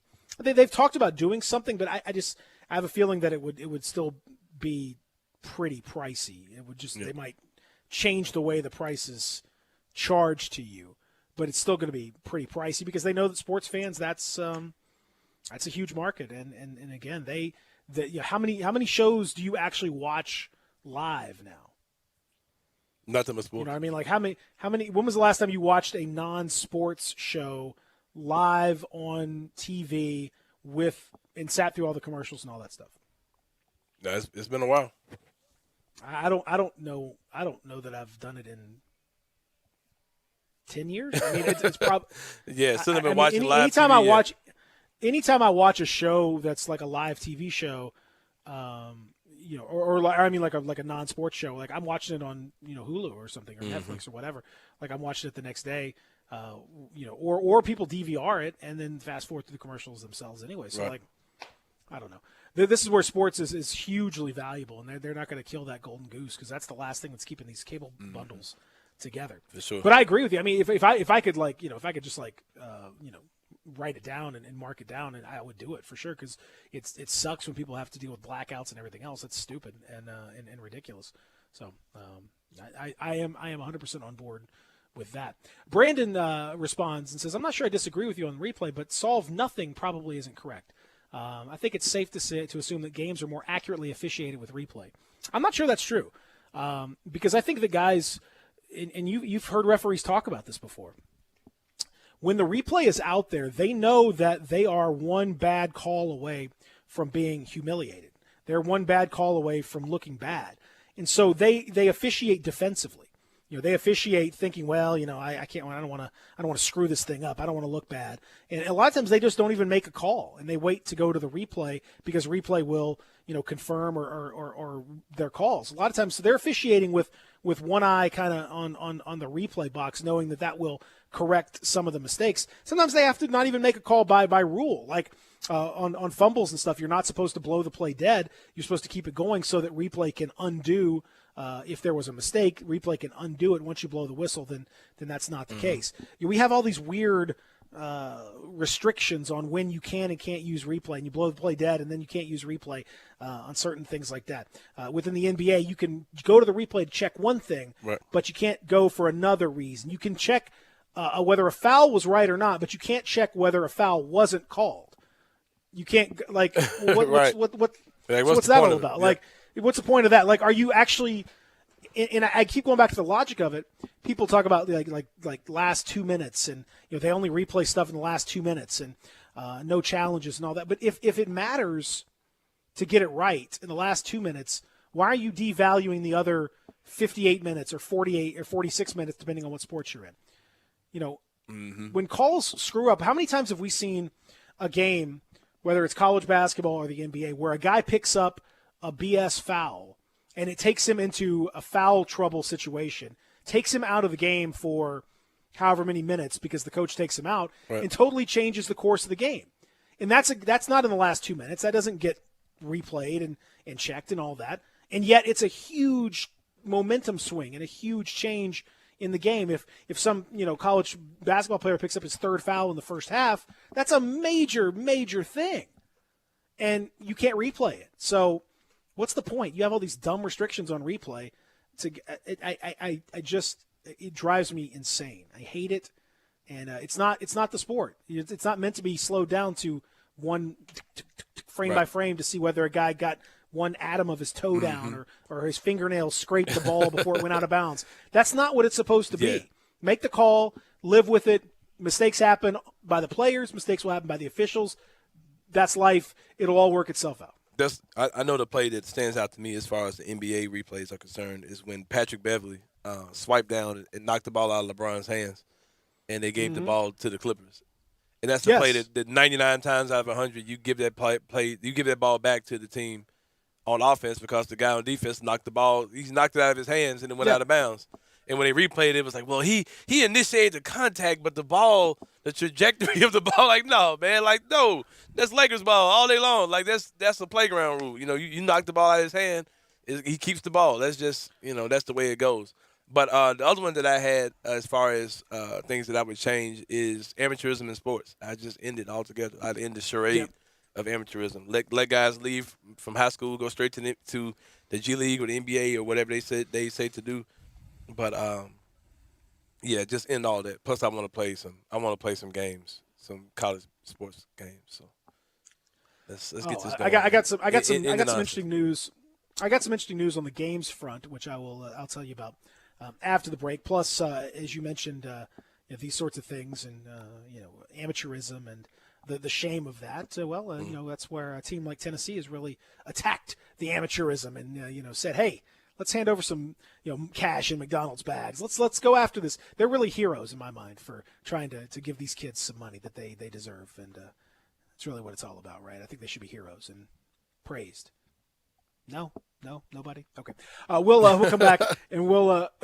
I do want to mention there's an interesting little video game news that I want to bring to the fore. We'll talk about that and more as we continue with our final segment of Sports 56 Mornings, live from the Family Leisure Studio. This hour brought to you by friends at Acura of Memphis. Real Sports Talk, Sports 56, 98.5, 96.1. Broadcasting from the Family Leisure Studio. We are Sports 56, 98.5, and 96.1. Hey, I heard that you just got a new car. Yes, I sure did, and I could not believe how simple it was. Really? Tell me what happened. I bought my car at Cars Inc. They are family owned, and the choices of cars were the best I've ever seen. They even said they could price match with anyone and help me with whatever financing I needed. Wow, it does sound like they know what they're doing. Their family has been in the car business for over 30 years, and they're excited about being in Memphis. Where are they? 5095 Cummington Way, and their phone number is 901-623-7180. One thing I really admire about Central Barbecue is their commitment to quality. Then why do they let you do their commercials? I'm talking about their food. Everything is prepared with devotion to taking the time and effort to create perfect barbecue. Oh, I know. That's exactly why I was wondering why. They're not kidding with that slow-smoked Memphis-style slogan. They smoke their pork for 14 hours. Do they have to? They do if they want to be the best barbecue in Memphis, and they are. And yet they let you just throw together. There's nothing better than Central Barbecue because they care. Except apparently about their radio ads. All 75 months at 3.4%.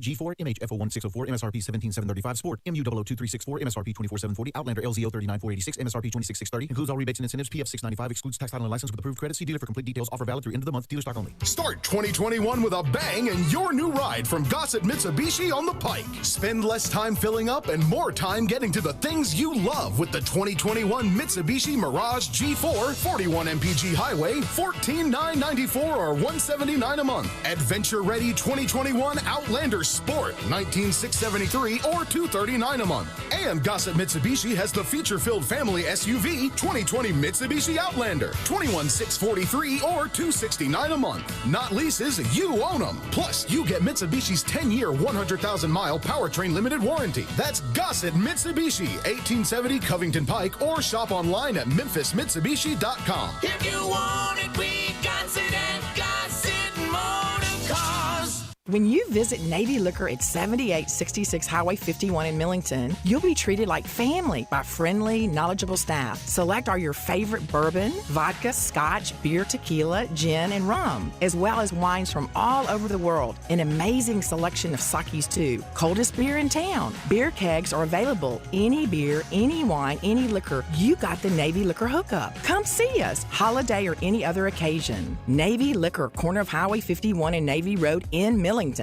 Mid-South, there's never been a better time to buy than right now at Gossett Kia on Covington Pike. So start your new year in a new ride like 2021 Kia Forte, $142 a month lease. The all-new 2021 Kia Soul, completely redesigned exterior and interior, yours for $148 a month lease. Plus the sporty midsize sedan 2021 Kia K5, $182 a month lease. All 36 months, $31.49 to its signing. Plus Kia's 10-year, 100,000-mile powertrain limited warranty. So hurry to Gossett Kia Covington Pike. Online, KiaCovingtonPike.com. Ask for Bobby J. He'll put you in a Kia today. If you want it, we got it at Gossett Motor Cars. All 36-month leases, $31.49 to its signing, 0 security deposit, $650 acquisition fee, 10,000 miles per year, 20 cents excess mileage, Forte ME296-274, MSRP 20,625, sold M77-55-682, MSRP 20,315, K5 MG 003-199, MSRP 25,725, includes all manufacturer rebates and incentives, PF 695, excludes tax title and license with approved credit, warranty is a limited powertrain warranty. See Kia.com or retailer for details. Offer valid through 1/31/21, dealer stock only. Welcome back to Sports 56 Mornings with Peter Edmiston. Yes, I will be good, I promise. Co-hosting Sports 56 Mornings is Anthony Sane. That's great, man. This hour is brought to you by Acura of Memphis. Now, back to Peter and Anthony.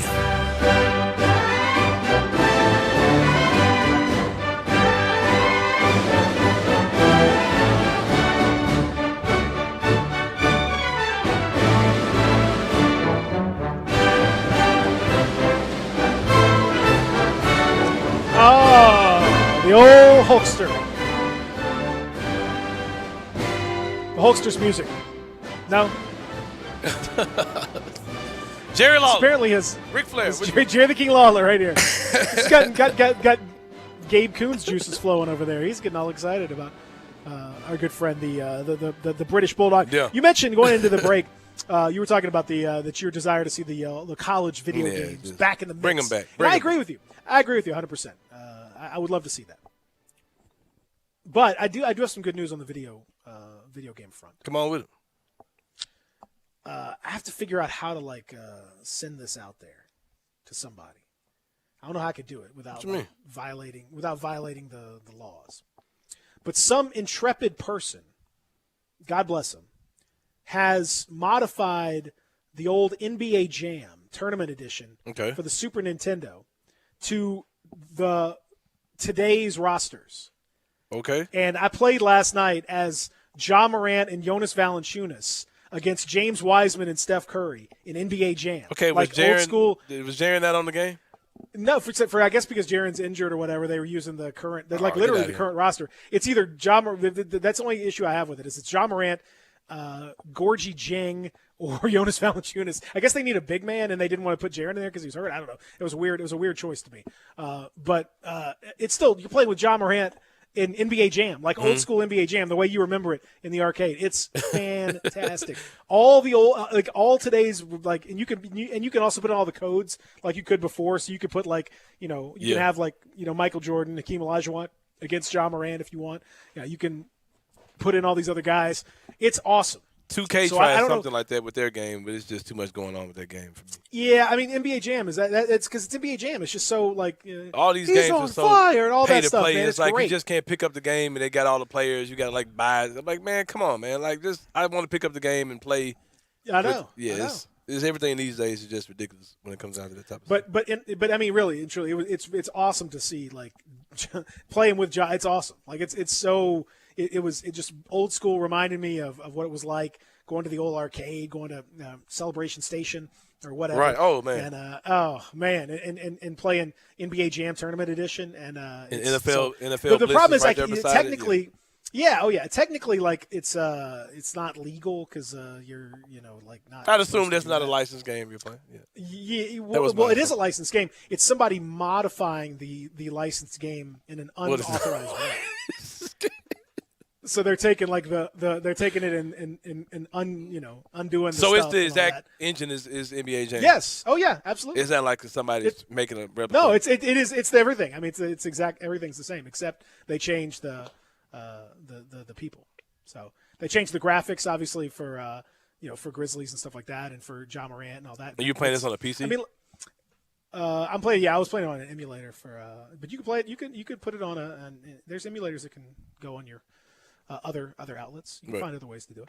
I'm good. Those of you Look that that up. have a Super Nintendo Classic, you could probably find a way to make that one of your classic games. Yeah, So make one there's of your definitely games. ways I to got do you. that. I got you. I can help folks. So there's definitely ways to do that. Like I said, I can't. Unfortunately, I can't. I can just point you to the fact that it exists, and you can if you're so inclined, you can go find it.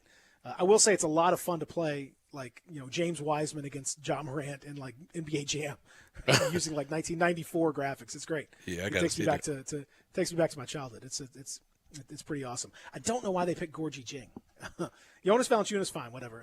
It could have been Jonas and it should have been Ja, Justice, and Jaren. Jaren Jaren. Brooks, I don't know why he wasn't in there. Dylan's not on Dylan's there? not in there.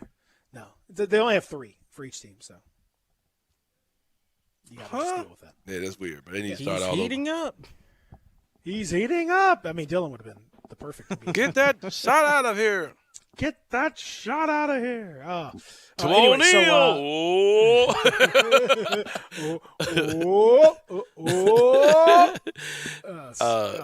Great. I mean, so yeah, you have all that going with players from the modern era. It's excellent. So as I said, I just point you to the fact that it exists. I can't necessarily I got you. send you a link or anything like that, but I can definitely help you to know that it exists for sure. See, our friend Daniel say I can't send it to you. I can't send it to you. It's just No, my brother. But you got to just you got to buy young. Just understand it's there. Just look for it. You look for it, and you'll if you look hard enough, you could find it. I promise you. You have to do a little work to do it. You have to modify. It's a whole thing, but it's worth it because it's going to be pretty awesome. It's the only way you're going to be playing with the Grizzlies for a little bit. Yeah, it might unfortunately. be. Yeah, unless you're playing Because of 2K. the- or something. Yeah, you're gonna have to do all of that. Now, we mentioned how bad it's been for Tennessee. The basketball was rough. Football has been extremely rough, and now more players are in the transfer portal or the Pirtle, Pirtle. as the case may be. Henry To'o linebacker, former all-freshman selection. A little overrated in my mind, but is still a very talented kid. He's in the transfer portal. Eric Gray is in the portal, and his involvement apparently was central to some of this stuff. He's in the old portal right about now. Quavaris Crouch, linebacker, and five-star offensive lineman Jameer Johnson also entered the portal, joining another offensive lineman, Wanye Morris, who's now going to go to Oklahoma. So if you look at the numbers of players that are in the portal for Tennessee, it literally, Anthony's saying, it's literally about a third of Tennessee's two deep is in the portal. Yeah, I mean, like, that's crucial. Tennessee is going, whatever they do, next year I'm beginning to think more and more that it's going to be Kevin Steele as the interim for a year, and then just, kind of get everything sorted out, whatever it is they have to do. If they have to take a, probationary year, if they have to just kind of clean the whole house, and then hire somebody on the full cycle next off season once all this is all kind of squared away. To me, that's what seems like it's leaning towards that, because I don't know who you're going to get that's going to jump in the middle of this, nor do I think it's necessarily the right time to do it. I mean, there's so many players that they will have lost from this. It's crazy. Like Ty Chandler, Eric Gray, the two guys that were carrying the ball most time, both of them are gone. Chandler's going to North Carolina, and Eric Gray's in the middle of all of this business. Jared Garantano, of course, is in the JT Shrout as well. They did get Hendon Hooker from Virginia Tech to come in, but everybody else is going out, including key offensive linemen, key linebackers. I don't know. I don't know what the team is going to look like when it's all said and done. I just know that it's whoever it is next year. They're going to have a huge challenge to make this team even bad. Bad is probably going to be hard to achieve. Horrible is most likely what they're going to be. So I don't know, Shane. It's tough. And it's tough to ask them to do it, and it's tough to ask those folks to do those kinds of things, knowing that it's out of their control, and they're going to be stepping into a situation that's a skeleton crew. That's why I honestly think just, what, Kevin Steele was hired for a reason. Give him the interim gig, like John L. Smith did that 1 year at Arkansas. When Petrino had his situation, you just give him 1 year. Just do your thing, buddy, and we'll regroup. We'll regroup and come back, because right now they are. Well, I can tell you how it's going to look. I can pretty much tell you how it's going to look. Okay. Like trash. Well, we know that. That's what I'm saying. That it's obvious. Doesn't matter who's going to be there. So you might as well just accept that this year is ride with awful. Kevin Steele. Ride with, just let him do the interim. The real thing. deal, Kevin Steele. Man of Steel, and then then you just kind of then you're fine. Like, then you just go on about your business, and hopefully next off season you're in a better position to actually get the coach that you want and be able to recruit some people that are halfway decent. All right, thanks Dustin Starr for joining us again. John Gaswell will join us next Thursday. In the meantime, coming up next, it is middays. Greg and Eli got you all the way till 1 o'clock. Everybody, have yourself a great Thursday.